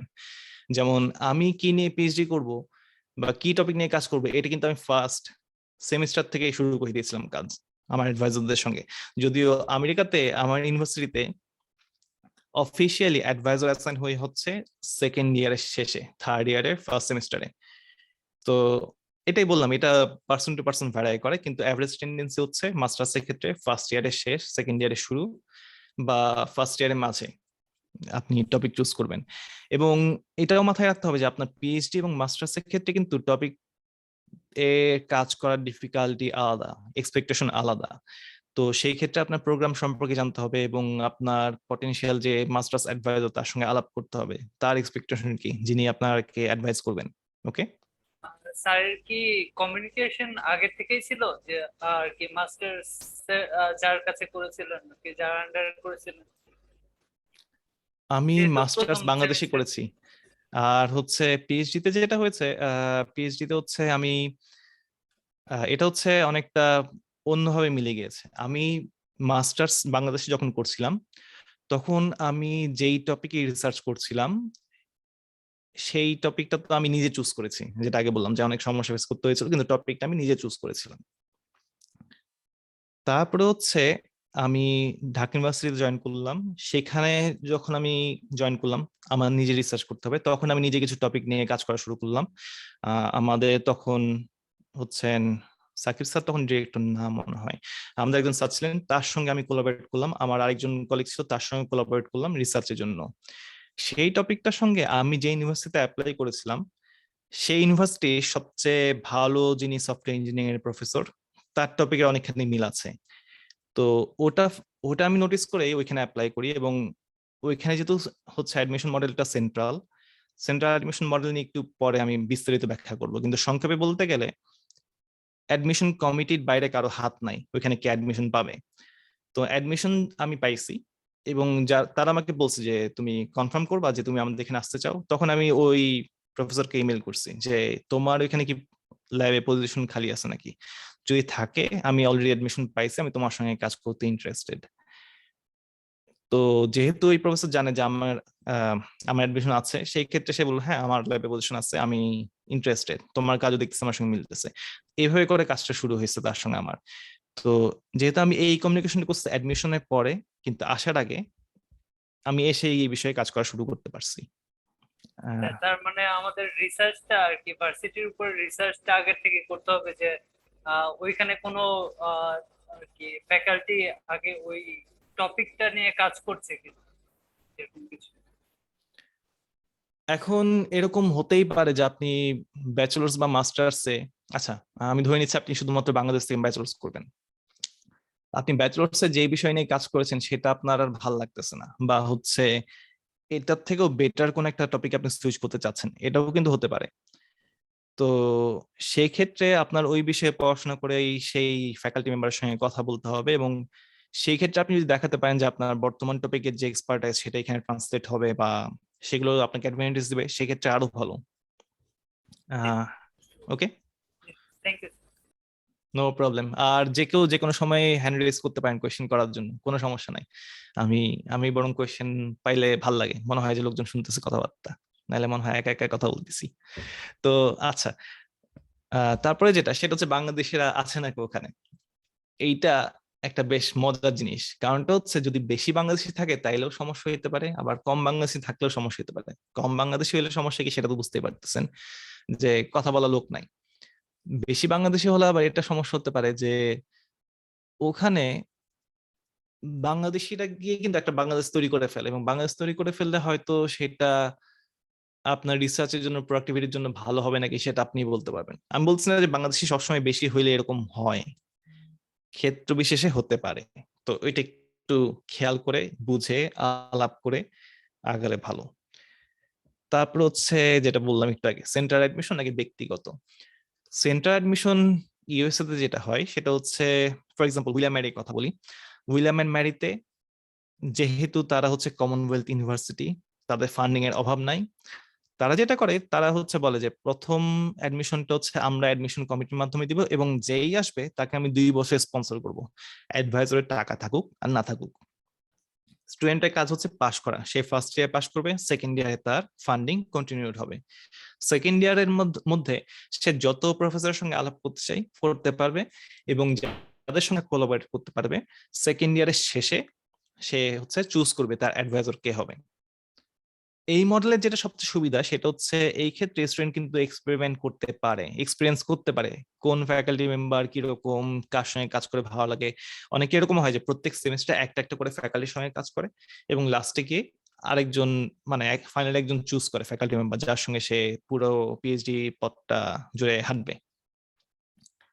আবার কিছু কিছু ইউনিভার্সিটি ক্ষেত্রে কিন্তু এই সেন্ট্রাল অ্যাডমিশনের কনসেপ্টটাই নাই, সেখানে হচ্ছে জিনিসটা পার্সোনাল, প্রফেসরের ফান্ডিং আছে, স্টুডেন্ট নিতে পারবে। ইউনিভার্সিটি এক্ষেত্রে কোনো ধরনের মতামত নাই। প্রফেসরের ফান্ডিং হঠাৎ করে শেষ হয়ে গেছে স্টুডেন্টের, তাহলে সেই ক্ষেত্রে হয়তো টিএ শিপ করে তার ফান্ডিং জুটাইতে হবে, যেহেতু প্রফেসরের কাছে ফান্ডিং নাই। তো দুইটারই প্রোজ এন্ড কনস আছে। যদি আমার কাছে মনে হয়েছে সেন্ডার অ্যাডমিশনটা হচ্ছে একটু বেশি ফ্লেক্সিবল স্টুডেন্টদের জন্য, কারণ সেই ক্ষেত্রে সেফটি নেটটা একটু বেটার। তো এগুলো একটু মাথায় রাখতে হবে। হ্যাঁ, এইটার পরে আপনি তাহলে কি করবেন? একটু আগে রেদওয়ানুল যেটা কোয়েশ্চেন করলো যে প্রফেসরদের সঙ্গে আমি আলাপ করতে চাই, প্রফেসরদের সঙ্গে আলাপ করার সময় কি করব? সাধারণত মানুষজন ইমেল করে, এবং ইমেইলের ড্রাফটটা আপনি সুপারভাইজারকে দেখাই নিলে ভালো হয়। কারণটা হচ্ছে একাডেমিক রাইটিং এর একটা স্টাইল থাকে, প্রফেসররা সেই ধরনের রাইটিং হয়তো এক্সপেক্ট করতেছেন। এবং আপনি যখন ইমেল করবেন সাধারণত আপনি কি করতেছেন? আপনি ওই রিসার্চ টপিকটা অনেক ভালো লাগছে প্রফেসরের, সেই বিষয়ে কাজ করতে চান, অথবা নিজের টপিকটা ওইটার সঙ্গে অ্যাড করতে চান, এরকমই তো আলাপ হবে। তো আপনার দেখাইতে হবে যে আপনি সেই টপিকটা বুঝেন।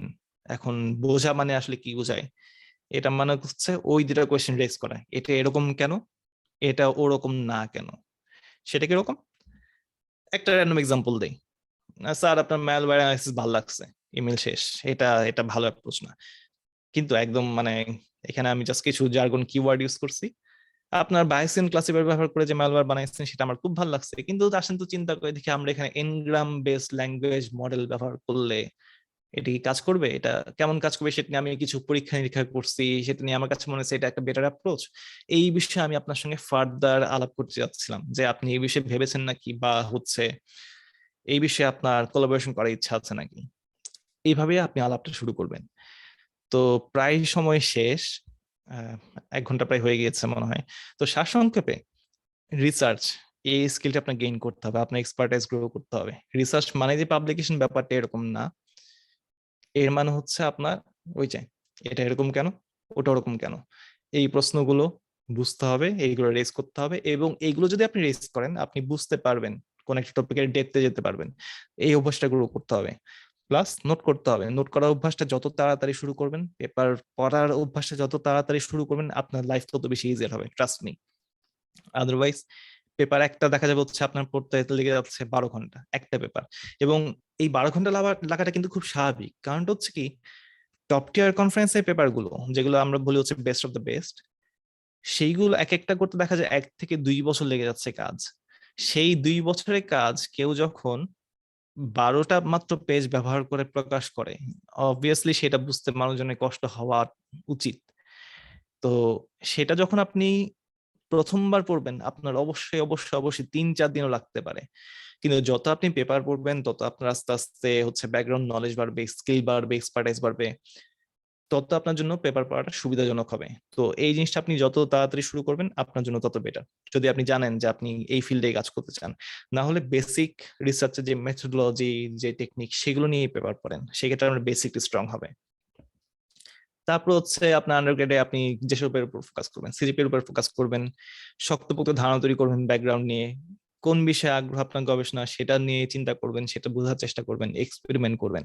কারণ স্টুডেন্ট লাইফটাই হচ্ছে এটা, আপনি ভুল করার একটা ভালো সময়ের মধ্যে দিয়ে যাচ্ছেন, এবং এই সময় আপনি যত ভুল করবেন তত বেশি জানবেন যে এটা আমার জন্য না, ওইটা আমার জন্য না, আচ্ছা এটা আমার জন্য।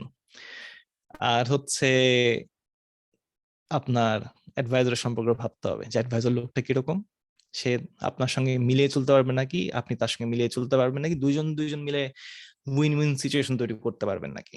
এবং এগুলো করলে আশা করি আপনি খুব ভালো করতে পারবেন, এবং এগুলো করলে আপনি খুব ভালো একটা প্রস্তুতি নিতে পারবেন উচ্চশিক্ষার জন্য। তো দ্যাট ওয়াজ অল। এবং আমার লেখা যদি আরো পড়তে চান, আপনারা এই ইউআরএল যেতে পারেন, আর যদি যোগাযোগ করতে চান ওয়েবসাইটে আমার ইমেল অ্যাড্রেস আছে, সেখানে ইমেল করতে পারেন। Thank you, and I'll be taking questions now. Thanks Amit, চমৎকার একটা প্রেজেন্টেশন, এবং চমৎকার এই জন্য যে আসলে অনেক ইন্টারেক্টিভ ছিল, স্লাইড গুলো চমৎকার বানাইছিস, ভেরি নাইস। ওকে, সো আমি আসলে যে জিনিসটা ফোকাস করতে চাচ্ছিলাম সেই জিনিসটা অলমোস্ট টু দা পয়েন্টে ফোকাস হয়েছে। আমি আসলে চাচ্ছিলাম যে একজন স্টুডেন্ট কিভাবে আন্ডারগ্রেড থেকে হায়ার স্টাডিজ এর জন্য নিজেকে প্রিপেয়ার করতে পারে এবং কিভাবে নিজেকে রিসার্চের সাথে ফ্যামিলিয়ার করতে পারে, সেই জায়গাগুলো তুই টাচ করে, এবং সেই জায়গাগুলোকে বেশ সুন্দর করে তুই টাচ করেছিস। আমার মনে হয় আমরা ওভারঅল একটা আইডিয়া পেয়েছি। সো আমার তো অনেক কোশ্চেন আছে, বাট আমরা স্টুডেন্টদের কাছ থেকে কোশ্চেন গুলো নেই।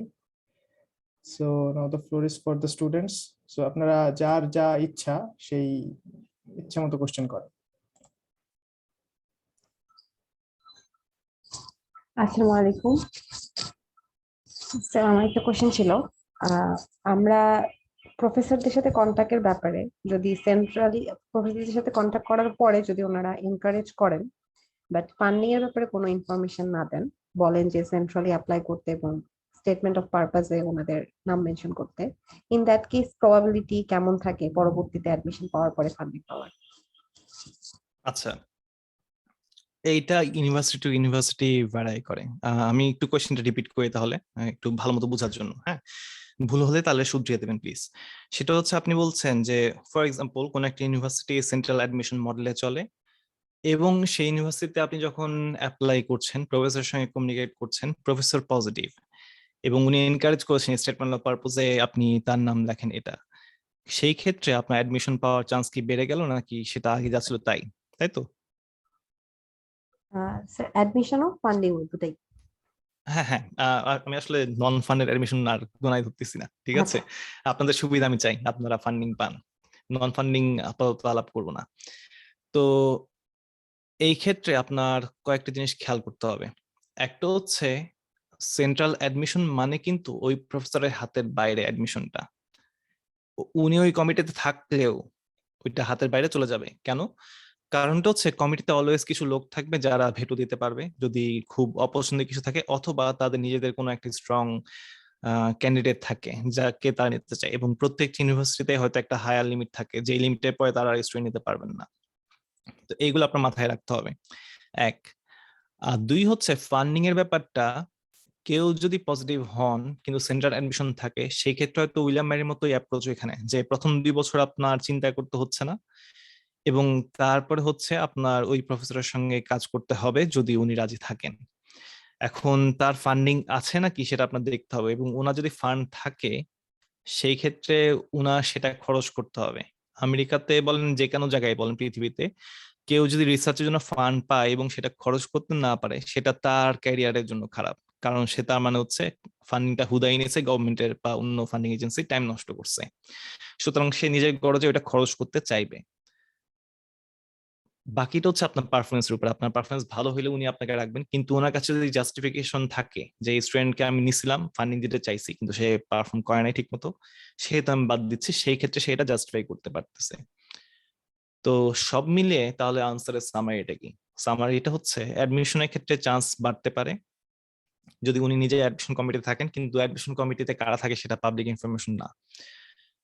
কিন্তু স্টেটমেন্টের পারপোজ আপনি তার নাম লিখলে ওনাকে তখন জিজ্ঞাসা করা হবে অ্যাডমিশন কমিটি মিটিং এর সময় যে এই স্টুডেন্টটা আপনার নাম মেনশন করছে, আপনি কি তার বিষয়ে কিছু বলতে চান নাকি, আপনার কি মনে হয়? এবং সেই ক্ষেত্রে উনি যদি ফেভারেবল থাকেন তাহলে সেই ক্ষেত্রে আপনার দিকে অ্যাডমিশনের চান্স বাড়তে পারে। আর হচ্ছে ফান্ডিং এর ক্ষেত্রে আপনার চেক করতে হবে যে তার হাতে আদৌ ফান্ডিং আছে নাকি ইন দ্য ফার্স্ট প্লেস। এবং ফান্ডিং এর ইনফরমেশন সাধারণত পাবলিক হয়, এনএসএফ এর গ্র্যান্ট বলেন বা যেটাই বলেন। ইনফ্যাক্ট প্রফেসররাই নিজের সিভিতে এটা বড় বড় করে লিখে রাখেন যে তিনি এই বছর এতগুলো ফান্ডিং পাইছেন এবং উনি স্টুডেন্ট চাচ্ছেন নিতে, ইত্যাদি ইত্যাদি। তো এগুলো দেখে একটা গেস করা সম্ভব যে উনি আপনাকে ফান্ডিং দিবেন নাকি বা দিতে পারবেন নাকি। তো ব্যাপারটা আসলে এরকম একদম সাদা কালো না আর কি, যে রিপ্লাই পাইছি ইয়েস ফান্ডিং পাইতেছি। ব্যাপারটার মধ্যে মাঝখানে আরো কিছু স্টেপ আছে। আচ্ছা স্যার, সেই ক্ষেত্রে এসওপিটাকে একটু প্রেফারেবল করার জন্য বা নিজের প্রোফাইলটাকে একটু প্রেফারেবল করার জন্য এসওপিতে কোন জিনিসগুলোর উপর বেশি ফোকাস করা উচিত? ওই প্রফেসরের রিসার্চ গুলো নিয়ে কি বেশি ডিসকাস করা উচিত, নাকি আমার রিসার্চ আইডিয়া নিয়ে বেশি ডিসকাস করা উচিত? আপনার স্টেটমেন্ট অফ পারপোজের কাজ আপনাকে বর্ণনা করা, এই ক্ষেত্রে অন্য প্রফেসরের কাজ নিয়ে আপনি আর মানে কতখানি আনবেন সেটা তো অবশ্যই একটা ব্যালেন্স রাখতে হবে। যেমন আমার মতে আপনি হয়তো 2-3 লাইন লিখতে পারেন সর্বোচ্চ, যে এই 2-3 লাইনে আপনি বলবেন যে আমি এইসব নিয়ে বর্তমানে মানে আগে বলে আসবেন বিস্তারিত নিজে কি কাজ করেছেন, কারণ স্টেটমেন্ট অফ পারপোজের কাজ কি আপনি এলিজিবল এটা প্রমাণ করা। এটা প্রমাণ করার মাধ্যমে আপনি প্রমাণ করবেন কেমনে? আপনি কি করছেন, কি পারেন সেটা বলে। তারপরে আপনি সেটাকে ওই প্রফেসরের সঙ্গে রিলেট করতে পারেন যে প্রফেসর বর্তমানে এটা করতেছে এবং আমি এই ধরনের কাজে এরকম জিনিসটা করতে পারি বলে আমার মনে হয়। সেক্ষেত্রে আপনি আপনার ক্রিয়েটিভিটি দেখাচ্ছেন। তো তো এইটা কিন্তু দেখানোর জন্য 2-3 লাইনে বেশি লাগে না, লাগার কথাও না। আপনি রিসার্চ প্রপোজাল কিন্তু লিখছেন না, আপনি স্টেটমেন্ট অফ পারপোজে আপনি শুধুমাত্র নিজের কথাই লিখছেন, সেখানের মধ্যে অ্যাড অন হিসেবে আপনি ওয়াকিবহাল, আপনি জানেন সেই প্রফেসর কি করছে এবং সেই বিষয়ে আপনি চিন্তা করছেন, এটা দেখাচ্ছেন। এরপরে যদি প্রফেসর ইন্টারেস্টেড হন, উনি নিজে আপনার সঙ্গে কথা বলবেন, হয়তো স্কাইপি বা জুমের মাধ্যমে ইন্টারভিউ নেবেন। কিন্তু আমার মতে ফোকাসটা বেশি হওয়া উচিত নিজের উপরে, অন্য প্রফেসর কি করছে সেটার থেকে অনেক বেশি। Thank you sir.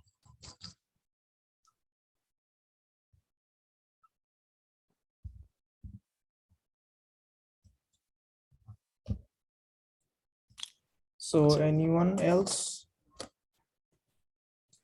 স্যার আরেকটা কোশ্চেন ছিল আমার, স্যার ধরেন যে আমার সিজিপিএ হয়তো বা কম, এখন আমি বাইরে মাস্টার্স এর জন্য অ্যাপ্লাই করতে চাচ্ছি, ওইখানে আমার একটা পজিটিভ সাইড আছে যে আমার রিলেটিভ ওইখানে অলরেডি থাকে। এই ক্ষেত্রে কি আমি কোনো পজিটিভ রিপ্লাই পেতে পারি? ব্যাপারটা দুঃখজনক, এটা চান্স খুব কম। সাধারণত প্রফেসররা এগুলা আসলে গোনায় ধরেন না যে আপনার রিলেটিভ এখানে আছে সেজন্য আমি স্টুডেন্টকে নিব। প্রফেসররা দেখতে চান শুধুমাত্র তার নিজের স্বার্থ। সেটা কি? সেটা হচ্ছে উনি ফান্ডিং আছে, সেই ফান্ডিংটা উনি খরচ করতে চান এবং সেই খরচের বিনিময়ে ভালো প্রোডাক্টিভ একটা আউটপুট আসবে। তো এইগুলোর সঙ্গে কিন্তু আত্মীয় স্বজন থাকার কোনো রিলেশন, মানে স্ট্রেট রিলেশন নাই, কজেশন নাই। নাকি স্যার যে আমি বলতেছিলাম যে জাস্ট ফার্স্ট স্টেপটা পার করার জন্য আমার যে অ্যাডমিশন পার্টটা ওইটা না, হুম। ফার্স্ট স্টেপটা তো প্রথমে আসতেছে যে ভিসা পার্ট, সরি অ্যাডমিশন পার্টই যদিও ফার্স্ট স্টেপ আসতেছে, তারপরে আসতেছে ভিসা পার্ট। ওই পার্টের ক্ষেত্রে হয়তোবা রিলেটিভ থাকলে হয়তোবা কিছুটা পজিটিভ রিপ্লাই আসার কথা। আচ্ছা, আপনার প্রশ্নটা তাহলে কোন স্টেজ নিয়ে, অ্যাডমিশনের স্টেজ নাকি ভিসার? Visa stage. আচ্ছা, ভিসা তো হচ্ছে আপনার এখানে যে দূতাবাস, সেই দূতাবাসের অফিসারের মেজাজ মর্জির উপর নির্ভর করছে, প্লাস অ্যাডমিশন লেটার এই আপনার ফান্ডিং কিরকম ডেফিসিয়েন্সি আছে নাকি সেটার উপর নির্ভর করছে। এখন ভিসা অফিসার আসলে কি চিন্তা করেন সেটাই বিষয়ে আমার খুব বেশি অভিজ্ঞতা নাই, কাজে আমি চাই না আপনাকে একটা আনইনফর্মড উত্তর দিয়ে বিপদে ফেলতে আর কি। এই বিষয়ে আমি জানি না সত্যি কথা, যে ভিসা অফিসার আপনার ব্যাপারে কি ভাববে। Thank you. আমি সরি, আমি এই বিষয়ে হেল্প করতে পারলাম না। না স্যার, এটা না, এই বিষয়ে হেল্প করা উচিত না। টপিকের বাইরে অবশ্য কোশ্চেন। আর আমি একটা জিনিস চাচ্ছিলাম, তুই একটু আলোচনা কর। তুই আসলে তোর ল্যাবে সেকেন্ড ইয়ার থার্ড ইয়ার যে আন্ডারগ্রেড স্টুডেন্টরা কিভাবে রিগোরাসলি কাজ করে। আমি তো কোরিয়াতে যেটা দেখেছি যে ওরা অ্যাটলিস্ট সেকেন্ড ইয়ার থেকেই প্রফেসরদের সাথে ট্যাগ হয়ে যায় এবং আন্ডারগ্রেডের কথা বললি নাকি? আন্ডারগ্রেড, হ্যাঁ আন্ডারগ্রেড সেকেন্ড ইয়ারে থাকতে ওরা ট্যাগ হয়ে যায় এবং by the time they finishes their third year fourth year actually তার খুবই ভালো কাজ করে এবং টপ টায়ার জার্নাল এবং কনফারেন্সে ওরা পাবলিশ করে। তো এই জিনিসটা তুই একটু আলোচনা করছে, তুই কি দেখছিস তোর জায়গায়? আচ্ছা, এটা একটা ভালো জিনিস বলছিস। এটা মানে তৌহিদ যেটা বললো সেটা হচ্ছে একটা পাইপলাইন তৈরি করা আন্ডারগ্রেড স্টুডেন্টদের, যারা হচ্ছে আস্তে আস্তে প্রফেসরদের সঙ্গে কাজ করবে। তো প্রফেসররা এটা কিভাবে ইন্ট্রোডিউস করে সেটা তাহলে আমি একটু বলি। সাধারণত প্রফেসররা কিন্তু তাদের কোর্সে যেসব প্রজেক্ট করান সেগুলোর সঙ্গে রিসার্চ স্টুডেন্টদেরকে ইনভলভ করাই ফেলেন। তো স্টুডেন্ট চাক বা না চাক, তার কোর্সে যারা আছে সাধারণত সবাই রিসার্চ প্রজেক্ট ইনভলভ হয়ে যায়। তো এটা কেন করে? এটা হচ্ছে আমার এরিয়া অফ ইম্প্যাক্ট বাড়ানোর জন্য, যে আমি কতগুলো স্টুডেন্টকে রিচ করতে পারছি আমার রিসার্চের ব্যাপারে জানানোর জন্য। কারণ তারা যদি না জানে তাহলে সেক্ষেত্রে তারা ইন্টারেস্ট হতে পারবে না। তো এটা হচ্ছে ফার্স্ট স্টেজ। যেসব স্টুডেন্ট এসব প্রজেক্টে কাজ করে, নানা রকমের প্রজেক্ট থাকে, সেগুলো এইগুলো থেকে তারা আস্তে আস্তে ইন্টারেস্টেড হয় যে আচ্ছা আমার এই টপিকটা ভালো লাগতেছে, ওই টপিকটা ভালো লাগছে না, এভাবে করে তারা চুজ করা শুরু করে। এবং দেখা যায় যেটা তৌহিদ বললো, যারা ইন্টারেস্টেড হয় তারা এমন কাজ করে যে তাদের ইভেন দেখা যায় টপ টিয়ার কনফারেন্সে, জার্নাল সেটা হতে পারে বা কনফারেন্স হতে পারে, এইগুলোতে পেপার ফোর্থ ইয়ারের শেষে হয়ে যায়। বা সেগুলো যদি নাও হয় অ্যাটলিস্ট সেকেন্ড অথর। ইভেন আমার সময় একজন স্টুডেন্ট ছিল যে হচ্ছে সেকেন্ড অথর হয়েছে ইক্সিতে। ইক্সি হচ্ছে সফটওয়্যার ইঞ্জিনিয়ারিং এ সবচেয়ে বড় কনফারেন্স এবং এটার অ্যাকসেপ্টেন্স রেট হচ্ছে ওই 10% কাছাকাছি। তো সে ফার্স্ট্রেটর হয় নাই, কারণটা হচ্ছে শুধুমাত্র এই কারণে যে পিএইচডি স্টুডেন্টটা তার থেকে বেশি কাজ করছে, আদারওয়াইজ সে ওখানে ফার্স্ট্রেটর হয়ে যেতে পারতো। তো এইগুলো স্টুডেন্টদেরকে অনেকখানি হেল্প করে। কারণটা কি? কারণ হচ্ছে এই ধরনের স্টুডেন্টরা জানে যে তারা জীবনে কি চায়, তারা রিসার্চ উপরে ফোকাসড, তারা এক্সপিরিয়েন্স গেইন করে এবং সেটার উপরে ভিত্তি করে তারা পরবর্তী ইন্ডাস্ট্রিতে যায় রিসার্চ ট্র্যাকে বা হচ্ছে একাডেমিতে যায় রিসার্চ ট্র্যাকে। এবং যেহেতু তার ভালো সলিড কাজ আছে সেহেতু সে অ্যাডভান্সটা পায়। তো এই ক্ষেত্রে অবশ্যই একটা ব্যালেন্স ডিসকাশন আমাদের দরকার। সেটা হচ্ছে সব স্টুডেন্টের পক্ষে এরকম ফোকাস থাকা শুরু থেকে সম্ভব না। সব স্টুডেন্ট জানে না রিসার্চ সে জীবনে চায় নাকি, বা অনেক স্টুডেন্ট যারা এসব পার্সু করে তারা একটা আইডিয়া পেয়ে থাকে আগে থেকে, ফ্যামিলির কাছ থেকে রিসার্চ করে যে তার বাপ মাও হয়তো পিএইচডি করছিল, কিন্তু ফার্স্ট জেনারেশন পিএইচডি স্টুডেন্ট এশিয়াতে বরং অনেক কমন, আমাদের দিকে স্পেশালি। তো এর মানে এই না যে সবাই সেটা করতে পারবে, সবাই সেটা পুল অফ করতে পারবে বা সবাই ইন্টারেস্ট পাওয়া শুরু করবে, এটা হয় না। কিন্তু যদি কেউ করে সেই ক্ষেত্রে সে ডেফিনেটলি অ্যাডভান্টেজ পায় যারা কিছুই করে নাই তাদের তুলনায়। তো এক্স্যাক্টলি, এটাই আমার আসলে হ্যাঁ, যা এই জায়গাটাতে আসতে চাচ্ছিলাম যে হুম, অ্যাটলিস্ট আমাদের শুরুটা যত আর্লি হবে তত আসলে আমরা বেনিফিটেড হব। সো হুম। আপনারা খুঁজে বের করেন যে কোন প্রফেসররা আপনার ইউনিভার্সিটির কারা কারা কোথায় কাজ করছে, just তাদের সাথে ট্যাগ হয়ে যান আপনার ইন্টারেস্টের উপর। আচ্ছা, আরো বোধহয় কোশ্চেন আছে আপনার। কানিস, কোশ্চেন করেন। স্যার, আমার যেটা জানার ছিল সেটা হচ্ছে যে একজন ট্রিপলি ব্যাকগ্রাউন্ডের সে সিএসসি রিলেটেড সাবজেক্টের প্রতি ইন্টারেস্ট দেখায়, প্রফেসর খুঁজলে সে ধরনের রেসপন্সটা কেমন হতে পারে? কিন্তু সে বিএসসি কমপ্লিট করেছে ট্রিপলিতে। ভালো হতে পারে, খারাপও হতে পারে, দুই দিকেই যেতে পারে। এটা নির্ভর করছে আচ্ছা। আপনি যখন কমিউনিকেশন করছেন সেটাতে কতখানি মাল মশলা আছে। আমি আমার সময় বাংলাদেশ থেকে কিছু স্টুডেন্ট এসেছিল যাদের মেজর ছিল হচ্ছে ট্রিপলিতে, এবং এটা খালি বাংলাদেশ না, বাংলাদেশের বাইরে থেকে স্টুডেন্ট এসেছে। তো এই ক্ষেত্রে তাদের একটা হার্ডশিপ ফেস করতে হয়, সেটা হচ্ছে যে কম্পিউটার সায়েন্স স্টুডেন্টদের যে ব্যাকগ্রাউন্ডে থাকে সেটা কিন্তু ওই স্টুডেন্ট থাকে না, কিন্তু সেই স্টুডেন্ট এক্সট্রা টাইমে পায় না কোর্স ওয়ার্কের সময়, বা এক্সট্রা ইফোর্ট দিতে চাইলেও পায় না জাস্ট প্রেশারের কারণে। তো তাদেরকে অনেকখানি কষ্ট করতে হয়, কিন্তু এটা ইম্পসিবল না, এটা সম্ভব। এটা অনেকেই করে, আমার সামনে এই লোকজন করছে। আমি একটু শেয়ার করি এই জায়গাটায়। ইভেন আমি উল্টাটা দেখেছি। তো যারা আসলে ট্রিপলি ব্যাকগ্রাউন্ড থেকে আসে ডেফিনেটলি তারা একটা অ্যাডভান্টেজ পায়। কোথায় অ্যাডভান্টেজ পায়? তাদের ম্যাথ ব্যাকগ্রাউন্ডটা আমাদের চেয়ে একটু স্ট্রং থাকে। At the same time networking related কিছু কোর্সে করা করা থাকে এবং প্রোগ্রামিংটাও ওভারঅল ওকে। সো রিসার্চে আমরা যখন থিওরিটিক্যাল রিসার্চে যাই তখন আসলে আমি জানি না কেন, but what I saw that they get a slighter advantage than us in terms of theoretical research. So even আপনি যে কোশ্চেন করেছেন ট্রিপলি ব্যাকগ্রাউন্ড হলে অবশ্যই আপনি এই জায়গাটাতে অ্যাডভান্টেজ পাবেন। বাট এনিওয়ে, শুরুতে কোর্সের দিক থেকে একটু হার্ডশিপ ডেফিনেটলি ফেস করতে পারেন। হ্যাঁ, ইশতিয়াক। আসসালামু আলাইকুম। হায়ার স্টাডিজ এর জন্য ইউএসএ তে জিআরইর দরকারটা কতটুকু? এটা এটা খুবই ইন্টারেস্টিং একটা প্রশ্ন, থ্যাংক ইউ এটা এটা রেজ করার জন্য। এটা নিয়ে আমি আলাপ করতে বিস্তারিত ভুলে গেছিলাম। আচ্ছা, জিআরই অনেক ইউনিভার্সিটিতে ম্যান্ডেটরি, অনেক ইউনিভার্সিটিতে অপশনাল, অনেক ইউনিভার্সিটিতে অ্যালাউড না বর্তমান সময়ে। 2-3 বছর আগেও জিআরই ছিল হচ্ছে অনেকটা ম্যান্ডেটরি অথবা অপশনাল। তো এই জিআরই রোলটা কোথায়? যদি এরকম হয় যে আপনার একদম রিসার্চ এক্সপিরিয়েন্স নাই, বা হচ্ছে আপনার সিজিপিএটা খুব একটা মানে মানুষজনকে বলার মতো না, সেই ক্ষেত্রে জিআরই দিয়ে আপনি একটু রিকভার করতে পারেন। কিন্তু দিন শেষে প্রায়োরিটি আসবে হচ্ছে সবার আগে স্টেটমেন্ট অফ পারপোজ এবং রিকমেন্ডেশন লেটার, যেগুলোতে হচ্ছে আপনার এক্সপিরিয়েন্স, তারপরে হচ্ছে আপনার একাডেমিক সিজিপিএ, তারপরে হচ্ছে জিআরই। মানে জিআরইটা হচ্ছে আপনার যার কিছু নাই তার জন্য, এটা হচ্ছে জিআরই রোল। এবং এটা আমরা প্রমাণ পাই হচ্ছে বর্তমান সময়ের সাপেক্ষে, যে অনেক ইউনিভার্সিটি বলতেছে আমরা জিআরই দরকার নাই, এবং এটা নিয়ে অনেকের আসলেই আশঙ্কা করা উচিত, কারণ অনেকে কিন্তু সুবিধা নানা রকমের না পেয়ে সিজিপিএ খারাপ করে রিসার্চ করার সুযোগ পায় না, তাদের জন্য শেষ ভরসা ছিল জিআরই। তো যাদের সেটাও নাই তারা কি করবে? তো এই জন্য এখন নতুন করে একটা আলাপ হচ্ছে ফ্যাকাল্টিদের মধ্যে যে জিআরইটাকে আমরা অপশনাল বাই, যার কিছু নাই সে জিআরই দিয়ে যেন অ্যাটলিস্ট নিজে একটা ফাইটিং চান্স পেতে পারে, দেখাতে পারে যে আচ্ছা আমি 4 দিয়ে জিআরইতে পাস করছি যদি আমি আন্ডারগ্রেডের সময় সেই অপরচুনিটি পাই নাই। তো একদম ফেলে দেওয়ার মতো না, কিন্তু অনেকে আস্তে আস্তে ফেলে দিচ্ছে। আনসারটা কি পেয়েছেন? জি স্যার।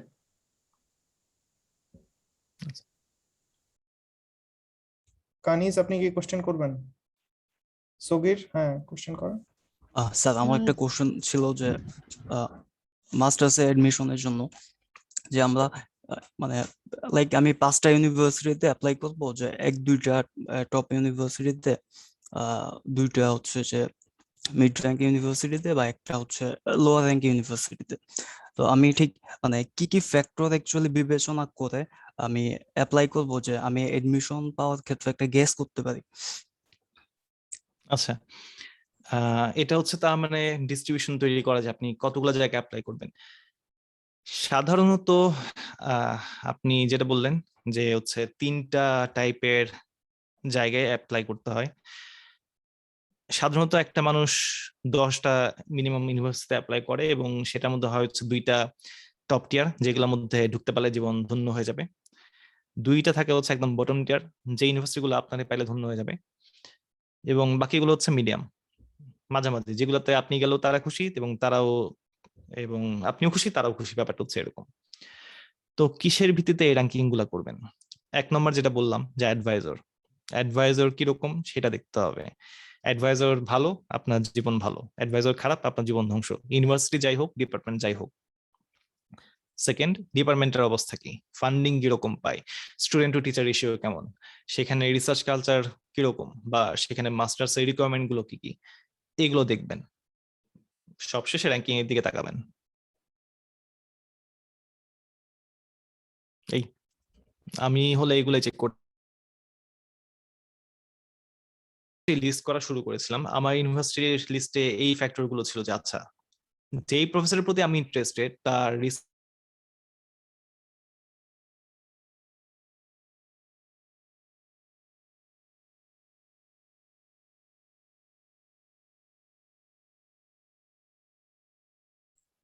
হ্যালো, আমি শুনছি। অমিত, তোর ও নেটওয়ার্ক হ্যাঁ, কেটে গেছিল। আমার হ্যাঁ এখানে জুম বলতেছে আমার ইন্টারনেট কানেকশন আনস্টেবল, কেন জানি না। এখন ঠিক হয়েছে? হ্যাঁ, ইটস ফাইন নাও। আচ্ছা আচ্ছা, কটুক শোনা গিয়েছিল।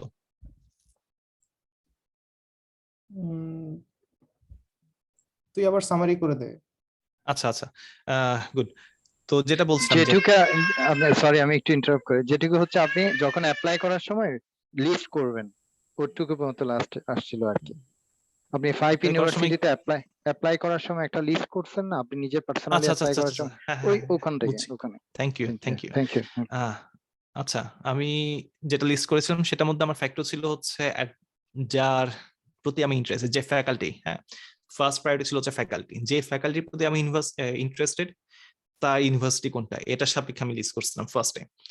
সেখানে এরপর আমি সর্টিং করছিলাম, আচ্ছা এই পটেনশিয়াল অ্যাডভাইজরের লাস্ট 5 বছরে কতগুলা পাবলিকেশন এবং সেগুলো কোথায়, সেগুলো কি টপ টিয়ার কনফারেন্সে নাকি 1.5 নাকি সেকেন্ড টিয়ার নাকি কিসে।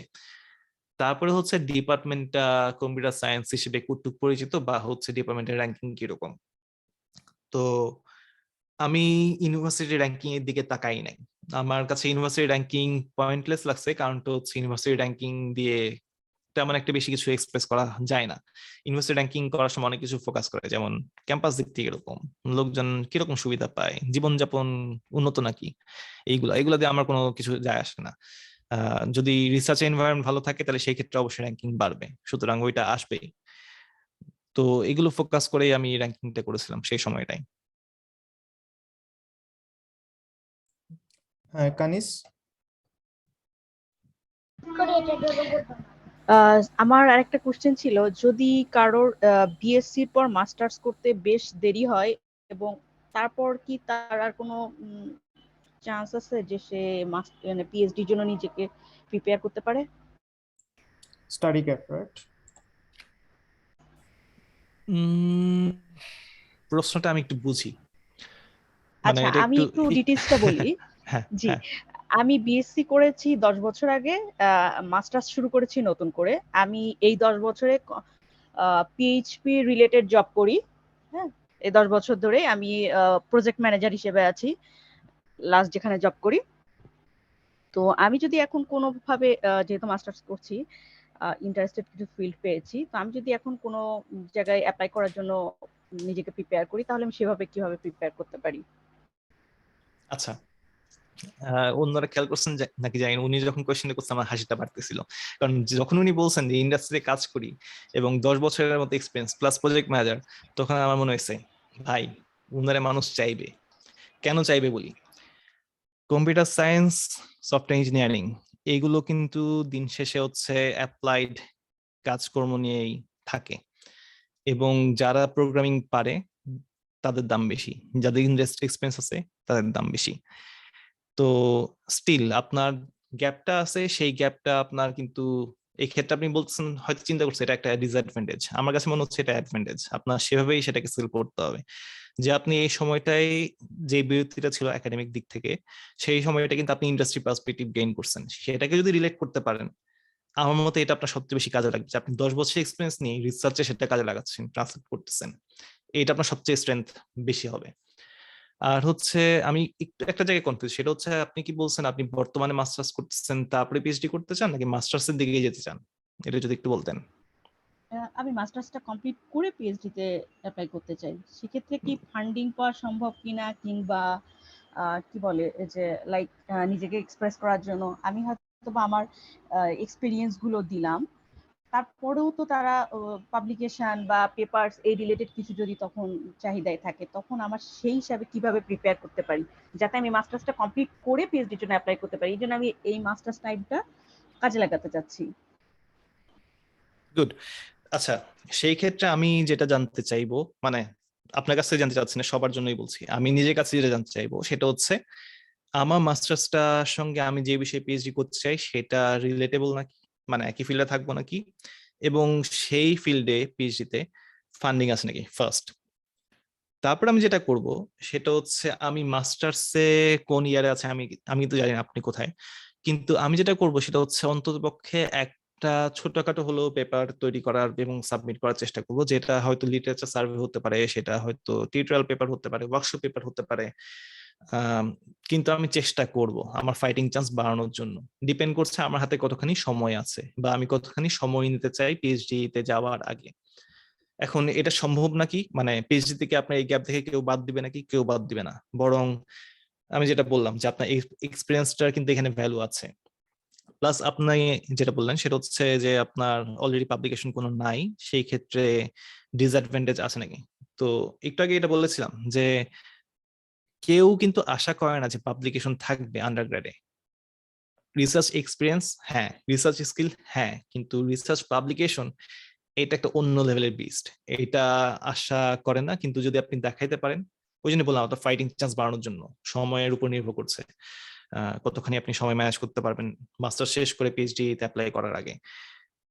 কিন্তু যদি এগুলো করতে পারেন সেক্ষেত্রে আপনার ফাইটিং চান্স বাড়বে। পৃথিবীতে কেউ বলতে পারবে না যে হচ্ছে আপনি এই এই কাজগুলো করলে এই ইউনিভার্সিটিতে অ্যাডমিশন পাবেন। এর কারণটা হচ্ছে ফার্স্ট অফ অল যেটা বললাম যে থ্রেশহোল্ড থাকে, অনেক সময় দেখা যায় জাস্ট আপনার আগে কতগুলো স্টুডেন্টকে ভর্তি দিয়ে ফেলছে, তারা স্টুডেন্টটা কনফার্ম করে ফেলছে, এই জন্য তারা নিতে পারতেছে না, এটাও হইতে পারে। এবং ক্ষেত্র বিশেষে ফিলোসফির একটা ব্যাপার আছে, সেটা হচ্ছে আপনি হয়তো খেয়াল করছেন নাকি জানি না, সবার জন্যই বলতেছি আপনারা, সেটা হচ্ছে কিছু কিছু ইউনিভার্সিটি হচ্ছে একদম থিওরিটিক্যাল রিসার্চ ফোকাসড, কিছু ইউনিভার্সিটি হচ্ছে entrepreneurship focused. For example Stanford খুবই বিখ্যাত তাদের হচ্ছে এন্টারপ্রেনারশিপ ফোকাসড নানা রকমের কোর্স গুলোর জন্য। তো তারা কিন্তু যখন অ্যাডমিশন দেয় তারা চায় হচ্ছে তাদের যে ফিলোসফি সেটার সঙ্গে অ্যালাইন করে এরকম স্টুডেন্টকে নিতে। সুতরাং ফর এক্সাম্পল ধরলাম হচ্ছে স্ট্যানফোর্ড একটা পুরোপুরি এন্টারপ্রেনারশিপ ফোকাসড ইউনিভার্সিটি, যারা চায় এরকম ইউনিভার্সিটি নিতে, এরকম স্টুডেন্ট নিতে যারা নিজেরাও এন্টারপ্রেনারশিপের দিকে যাবে। কিন্তু আপনি হচ্ছেন থিওরিটিক্যাল রিসার্চে প্রচন্ড ভালো এবং এটাতেই আপনি থাকতে চান, সেই ক্ষেত্রে কিন্তু স্ট্যানফোর্ড আপনাকে প্রেফার নাও করতে পারে, সিম্পলি জাস্ট এই কারণে যে আপনি ওভার কোয়ালিফাইড হইলেও আপনার সঙ্গে তাদের ফিলোসফি যাচ্ছে না। তো এইগুলো আপনার একটু মাথায় রাখতে হবে। আশা করি উত্তর পেয়েছেন।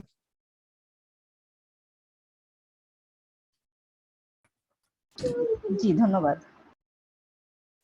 Okay, so any more questions? Okay, we are good then. So হ্যাঁ আচ্ছা, সবির একজন রেস বলেন। স্যার আমার কোশ্চেনটা হচ্ছে যে মাস্টার্স করার পরে অ্যাকচুয়ালি মানে লোকজন পিএইচডি তে যায় বা হচ্ছে যে মানে এটা হায়ার স্টাডিজ আর মেইন নোশনটা কি আমরা যে হায়ার স্টাডির পরে কি অ্যাকচুয়ালি ফ্যাকাল্টি প্রফেশনে যাওয়া যায়, নাকি মানে কেউ যদি চায় যে ইন্ডাস্ট্রিতে ঢুকতে চায় বা মেইন স্ট্রিম জব করতে চায়, ওই মানে এই জিনিসগুলো যদি একটু বলেন। আচ্ছা, গুড। এটা হচ্ছে সোজা কথায় আমার কি কি অপশন এভেলেবল আমার হায়ার স্টাডিজে পড়ে। তো সাধারণত এটা নির্ভর করছে দেশের উপরে। আপনি যদি জাস্ট আমেরিকার কথা চিন্তা করেন তাহলে সেই ক্ষেত্রে আপনি মাস্টার্স পাস করলে ইন্ডাস্ট্রি যেতে পারবেন, ফ্যাকাল্টি মেম্বার হিসেবে হয়তো কমিউনিটি কলেজে যেতে পারেন, এটা নির্ভর করছে ওইটার অবস্থার উপরে। কিন্তু সাধারণত আপনি যদি রিসার্চ ট্র্যাকে যেতে চান তাহলে সেই ক্ষেত্রে হচ্ছে আপনার পিএইচডি থাকা লাগবে। ইন্ডাস্ট্রিতে অনেকেই রিসার্চ ট্র্যাকে যায় পিএইচডি করার পরে। আর একাডেমিয়া মোটামুটি গড়পাত্তা দুইটা ভাগে ভাগ করা যায়, একটা হচ্ছে টিচিং ইউনিভার্সিটি আর একটা হচ্ছে research focus university. Teaching focus ইউনিভার্সিটিতে আবার খুব বেশি রিসার্চে ফোকাস নাই, নাম শুনেই বুঝতে পারতেছেন, সেখানে কাজ হচ্ছে ক্লাস নেওয়া, ক্লাস করা। তো অনেকে মাস্টার্স করে সেগুলোতেও যেতে পারে, এটা নির্ভর করছে ইউনিভার্সিটির উপরে। তো আপনি পিএইচডি করলে যে আপনার শুধুমাত্র একাডেমিয়াতেই যেতে হবে এরকম না, কিন্তু পিএইচডি করলে আপনার অপশন খুলবে অনেক বেশি।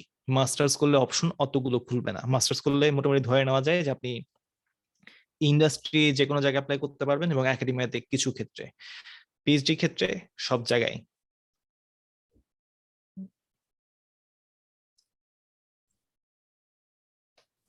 সবির, you got the answer? ধন্যবাদ স্যার। জি স্যার। আর একটা জিনিস আমি আর মনে হয় বলা উচিত যে অমিত আজকে যে ডিসকাশনটা করলো বেশিরভাগই কিন্তু ইউএসএ বেসড, রাইট? হ্যাঁ, আমি ইউএস এর ব্যাপারে জানি না তো। সো ইউরোপের ব্যাপারে, ইউরোপের application procedure slightly different, right? পুরোপুরি আলাদা। ইনফ্যাক্ট ইউরোপ, কানাডা, অস্ট্রেলিয়া মনে হয় তিনটে একই টাইপের। সেটা হচ্ছে ওইখানে কোর্স ওয়ার্কে বালাই ওরকম নাই। এবং আমেরিকাতে যে এই সুবিধাটা দেয় আর কি, যে প্রথম 2 বছর তোমার আমি খাওয়াবো এবং তুমি তারপরে হচ্ছে প্রফেসর ফান্ডিং এ চলবা, এই সুবিধাটাও ইউরোপে সাধারণত থাকে না। এবং যেটা হয় সেটা হচ্ছে, অনেক সময় যেটা হয় সেটা হচ্ছে যে আমি যখন অ্যাপ্লাই করছি, অ্যাপ্লাই করার সময় কিন্তু আমার রিসার্চের প্রপোজাল দিতে হয় এবং সেটার উপরে আমার মোস্ট প্রবাবলি কাজ করতে হবে ইউরোপে, এরকম হতে পারে। তো ওই ক্ষেত্রে অ্যাপ্লিকেশনটার আমি বলবো ডিফিকাল্টি একটু বেশি ইউরোপের ক্ষেত্রে। ওখানে বেসিক্যালি পিএইচডির জন্য কমন যে ট্রেন্ডটা দেখা যায়, আসলে পিএইচডির জন্য ওদের সার্কুলার থাকে, বিভিন্ন প্রজেক্ট থাকে, প্রজেক্টে ওরা লোক চায়। সো মেবি আমরা ইউরোপে কিভাবে আমরা অ্যাপ্লাই করব সেটার জন্য মেবি ডিফারেন্ট একটা সেশন করতে পারি। হ্যাঁ হ্যাঁ হ্যাঁ, ডেফিনেটলি। আমি এটার ব্যাপারে খুব বেশি জানি না দোস্ত। হ্যাঁ। আমি আচ্ছা, এটা আপনারা পিএইচডি করার সময় টের পাবেন যে আপনি যতবার না বলছেন আমি জানি, তার থেকে বেশিবার বলতে হবে আমি জানি না, এবং এই অভ্যাসটা করতে হবে। আপনি জানেন না, এটা স্বীকার করার মধ্যে আসলে খারাপ কিছু নাই, এটা বরং ভালো। এটা এটা মানুষকে বুঝতে সাহায্য করে যে আপনি জানেন আপনি কি জানেন না, এবং আপনি কি জানেন, এটা ভালো। তো আমি আসলে অমিত আর আমি তুই তোকারি করছি কারণ আমরা আসলে ব্যাচেলর ফ্রেন্ড, আমরা একসাথে ব্যাচেলর করলাম। আমি ম্যারিড। আচ্ছা, তৌহিদ আচ্ছা। দুর্দান্ত ছিল এবং আছে। তৌহিদ আর আমি একই ইউনিভার্সিটিতে একই ডিপার্টমেন্টে পড়াশোনা করেছি, এবং তৌহিদ দুর্দান্ত বিতার্কিক ছিল এবং খুব সুন্দর কথা বলতো। আচ্ছা, সো আমাদের যদি আর কোনো কোশ্চেন না থাকে আমরা শেষ করি। অমিতের জন্য অনেক বড় একটা হাততালি, নীরব হাততালি হবে, আমি হাততালি তোকে দিয়ে দিচ্ছি। সো কেন হাততালি দিচ্ছি, কারণ তুই আসলে স্লাইডটা সময় নিয়ে করছিস এবং আমি যেভাবে চাচ্ছিলাম, যে বিষয়গুলোকে ফোকাস করতে চাচ্ছিলাম, তোর সঙ্গে আলোচনা হচ্ছিল, সো ওই বিষয়গুলো মোরলেস ফোকাস হয়েছে, তো সেই জন্য আমি অনেক খুশি। সো আশা করি পরবর্তী বিভিন্ন সময়ে আমরা আবার তোকে পাবো। সো তুই যদি এন্ডিং কোনো রিমার্ক রাখতে চাস, এরপরে আমরা তালাল স্যারের কাছে যাব, উনি যদি কিছু বলেন আমরা অমিতের কাছ থেকে বিদায় নিয়ে আসি। আমার পক্ষ থেকে এটুকুই, আর সবাইকে অনেক ধন্যবাদ। আমি এরকম সুযোগ পাই নাই। এই যে বললাম যে আমি 4th ইয়ার শেষ করার পরে জানতে পারছি সফটওয়্যার ইঞ্জিনিয়ারিং একটা রিসার্চ সম্ভব। সফটওয়্যার ইঞ্জিনিয়ারিং মানে যে খালি ইন্ডাস্ট্রি, ব্যাপারটা এরকম না। তো আপনারা এরকম একটা সুযোগ পাইছেন, আমার হিংসা লাগতেছে যে আপনারা আমার মতো একজন লোক পাইছেন। তো প্লাস হচ্ছে তৌহিদ খুবই আমাকে বলছিল যে হচ্ছে সেই রিসার্চ করতে ইন্টারেস্টেড, এবং সে আম, সে পিএইচডি করে এসেছে, কাজে তার এখন এনার্জি বেশি, তার এখন স্টুডেন্টদেরকে সময় দেওয়ার ক্যাপাসিটিও আছে অনেক। তো এই কারণেই কিন্তু সে এটা মানে আমাকে বলছিল যে আচ্ছা স্টুডেন্টদেরকে আমরা কিভাবে বুঝাবো, মানে তারা তো ইন্টারেস্টেড কি সেটা তো আমরা জানি না, ভালো কথা, কিন্তু যে কি করা যায়, কি করা সম্ভব। তো তুই যেহেতু এটা জানিস সেহেতু তুই এটা নিয়ে আলাপ কর। এবং আমি সত্যি কথা বললে গত কয়েকদিন ধরে প্রচন্ড ব্যস্ততা গিয়েছে, কিন্তু স্টিল আমি এটা সময় নিয়ে বানিয়েছি যেন আপনাদেরকে বেস্ট জিনিসটা ডেলিভার করতে পারি, যেন আপনারা জানেন যে আপনাদের অপশন গুলো কি কি। কারণ আপনারা যত ভালো করবেন বাংলাদেশ তত বেশি আগাবে, এবং বাংলাদেশে আগানো এই মুহূর্তে খুব দরকার, সেটা ক্রিকেটে হোক আর যেখানেই হোক। তো আশা করি সবার এটা কাজে লাগবে, সবার রিসার্চের প্রতি বা অন্যান্য সেক্টরের প্রতি ইন্টারেস্ট বাড়বে, এবং সেই মতো এই কাজ করবেন। কারণ এই স্কিল গুলো কিন্তু ট্রান্সফারেবল, এটা এমন কেন ওটা এমন না কেন, এগুলো। Thank you. Thank you Amit, thank you so much. Thank you sir. এবং আমরা আজকে শেষ করছি, আমরা প্রফেসর তালালের কাছে যাব। তালাল স্যার, আপনি যদি এন্ডিং রিমার্কস রাখতেন। স্যার কি আছেন?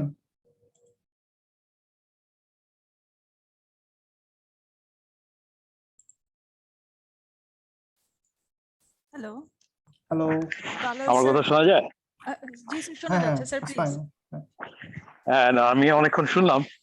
আমি আসলে বাইরে ছিলাম তো, I was in the bus and আজকে হচ্ছে ক্রিসমাসের অলরেডি প্রথম দিন,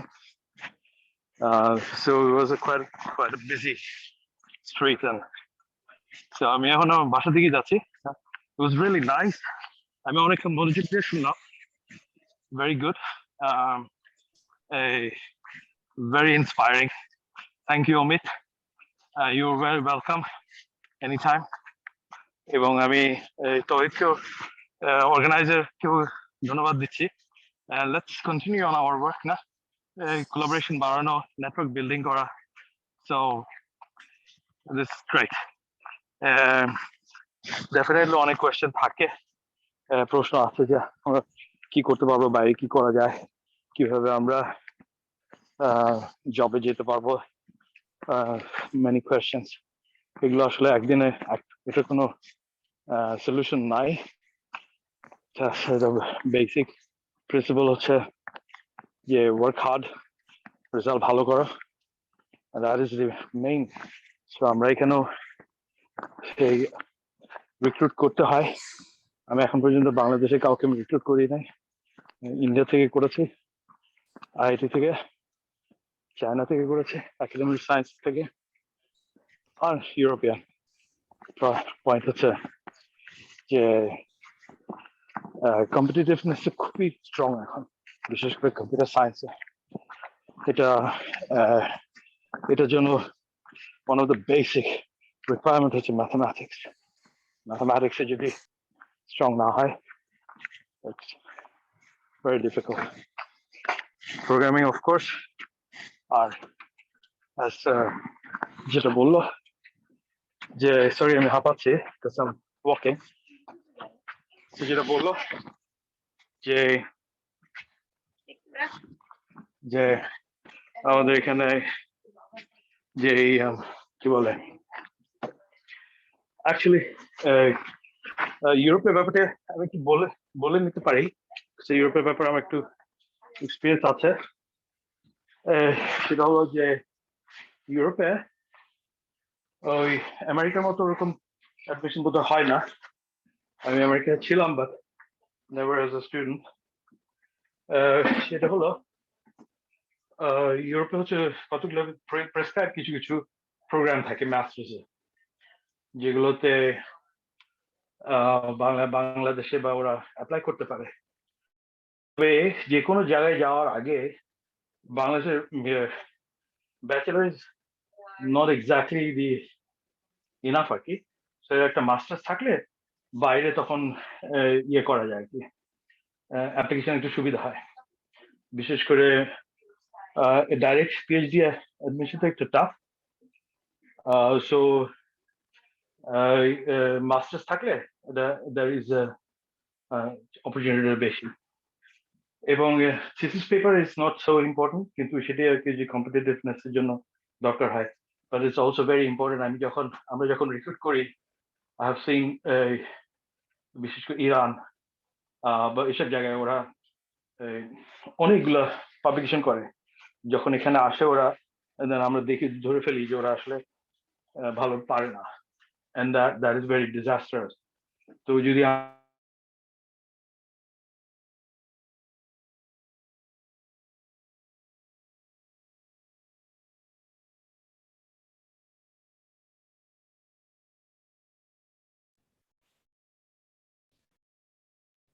হ্যালো, শুনতে পাচ্ছি। ম্যাথমেটিক্স এর স্ট্রং ব্যাকগ্রাউন্ড নেওয়া উচিত। আর কম্পিটিটিভনেস বাড়ানোর জন্য কম্পিটিটিভ কোর্স গুলোতে এক্সাম গুলো দেওয়া উচিত। টোফেল আছে, জিআরই আছে, এই ধরনের টেস্ট গুলো, এগুলো বাইরে অনেক অনলাইনে অনেক কিছু এক্সাম আছে, এগুলো দেওয়ার চেষ্টা করা উচিত। বাংলাদেশে একটা টেন্ডেন্সি আছে, they like to publish everywhere and anywhere they find. এটা আসলে খুবই ডেঞ্জারাস, এবং এই পাবলিকেশন আসলে মোস্ট অফ দেম আসলে খুবই ইউজলেস। ইভেন ভালো ভালো ইউনিভার্সিটি গুলো আমাদের বাংলাদেশে they don't know how to publish properly আর কি। সো এগুলো হয় কি, এগুলো ব্যাড রেপুটেশন হয় যখন রিক্রুটমেন্ট হয়। আমাদের রিক্রুটমেন্ট এখানে অনেক ডিসকাশন হয় যে এই দেশে গিয়ে পাবলিকেশন হয়েছে, পরে ধরা পড়ে যে এরা they don't know very much. So এই জন্য ফলস কোনো ইয়ে না দেওয়াই ভালো, ফলস ইমপ্রেশন না দেওয়াই ভালো। So try best. আমি জাস্ট ছাত্রদেরকে বলতেছি যারা ইন্টারেস্টেড বাইরে আসার জন্য, ইউরোপে অনেক সুবিধা আছে, don't worry, it's not just শুধু আমেরিকাতে না, ইউরোপে এখন স্পেশালি আইটিতে, ইভেন নরওয়ের মতো জায়গায়, এখানে অনলি 40 লক্ষ লোক 50 লক্ষ লোক থাকে। এখানে আমি রাস্তা নামলে দেখা যায় বাঙালি, এবং ওরা সব আইটি অথবা কি বলে মেডিকেল সায়েন্সে, সো হাই টেকনোলজিতে ওরা আসছে। সো ধরো ওই, এবং জার্মানিতেও আমি ছিলাম, জার্মানিতে আমি দেখছি অনেক there is a huge IT লোক ছেলেপেলে আছে ওখানে। সো it's a পুরো ইউরোপে কিন্তু বাংলাদেশে, ইন্ডিয়ার আইটি কিন্তু ভরে যাচ্ছে। So there is a huge chance কোনো এখানে এখানে হচ্ছে জার্মানিতে আছে মাস্টার্স করার চান্স আছে, ইটালিতে আছে, হয়তো স্পেনে একটু প্রবলেম হতে পারে যেহেতু ল্যাঙ্গুয়েজের barrier, but Germany, Norway, Sweden, Denmark, এখানে সব জায়গায় কিন্তু মাস্টার্স করা যায়। There's a huge influx. So এখানে কোনো চিন্তার কোনো কারণ নেই, you need to build the competitiveness আর কি। আর আমেরিকাতে তো বটেই, it's a open market, definitely. So Amit gave a very good picture, and আমি আসলে very good structured, and thank you very much Amit, and let's so সবাইকে শুভেচ্ছা, এবং আমি এখানে শেষ করি। I always start with giving advices. I should not be doing this all the time. Okay, thank you. Thank you professor Tala. আমি মাহফিদা ম্যামকে অনুরোধ করব আমাদের সেশনটা শেষ করার জন্য। আমাদের কি নেক্সট প্রোগ্রাম আছে নাকি? না স্যার, আমরা এখানে শেষ করতে যাচ্ছি। আমাদের অলমোস্ট না, আরেকটা আছে না, যে এটা ওই যে কি জানি ওরিয়েন্টেশন। স্যার ওটা টাইম ভুল হয়েছিল, ওটা আসলে সকালে হয়েছে, ওটা এএম এর জায়গায় পিএম হয়ে গিয়েছিল। ও আচ্ছা আচ্ছা আচ্ছা, ওকে ঠিক আছে, ওটা ঠিকভাবে হয়েছে তো? জি স্যার, ওটা ঠিক মতো হয়েছে। ওকে, ভেরি গুড, ঠিক আছে। আমরা ভবিষ্যতের ওয়েবিনার গুলো নিয়ে আলাপ করবো পরে। আমি তাহলে এখান থেকে, you take over Mahfida. Thank you very much. Okay sir, thank you so much. আসসালামু আলাইকুম। Okay, thank you so much, Tauhid bin Iqbal sir and Amit sir. Thank you so much for being here, for presenting a nice presentation. We are very much honored and pleased. Thank you so much, and thank you all the participants who have participated in this webinar.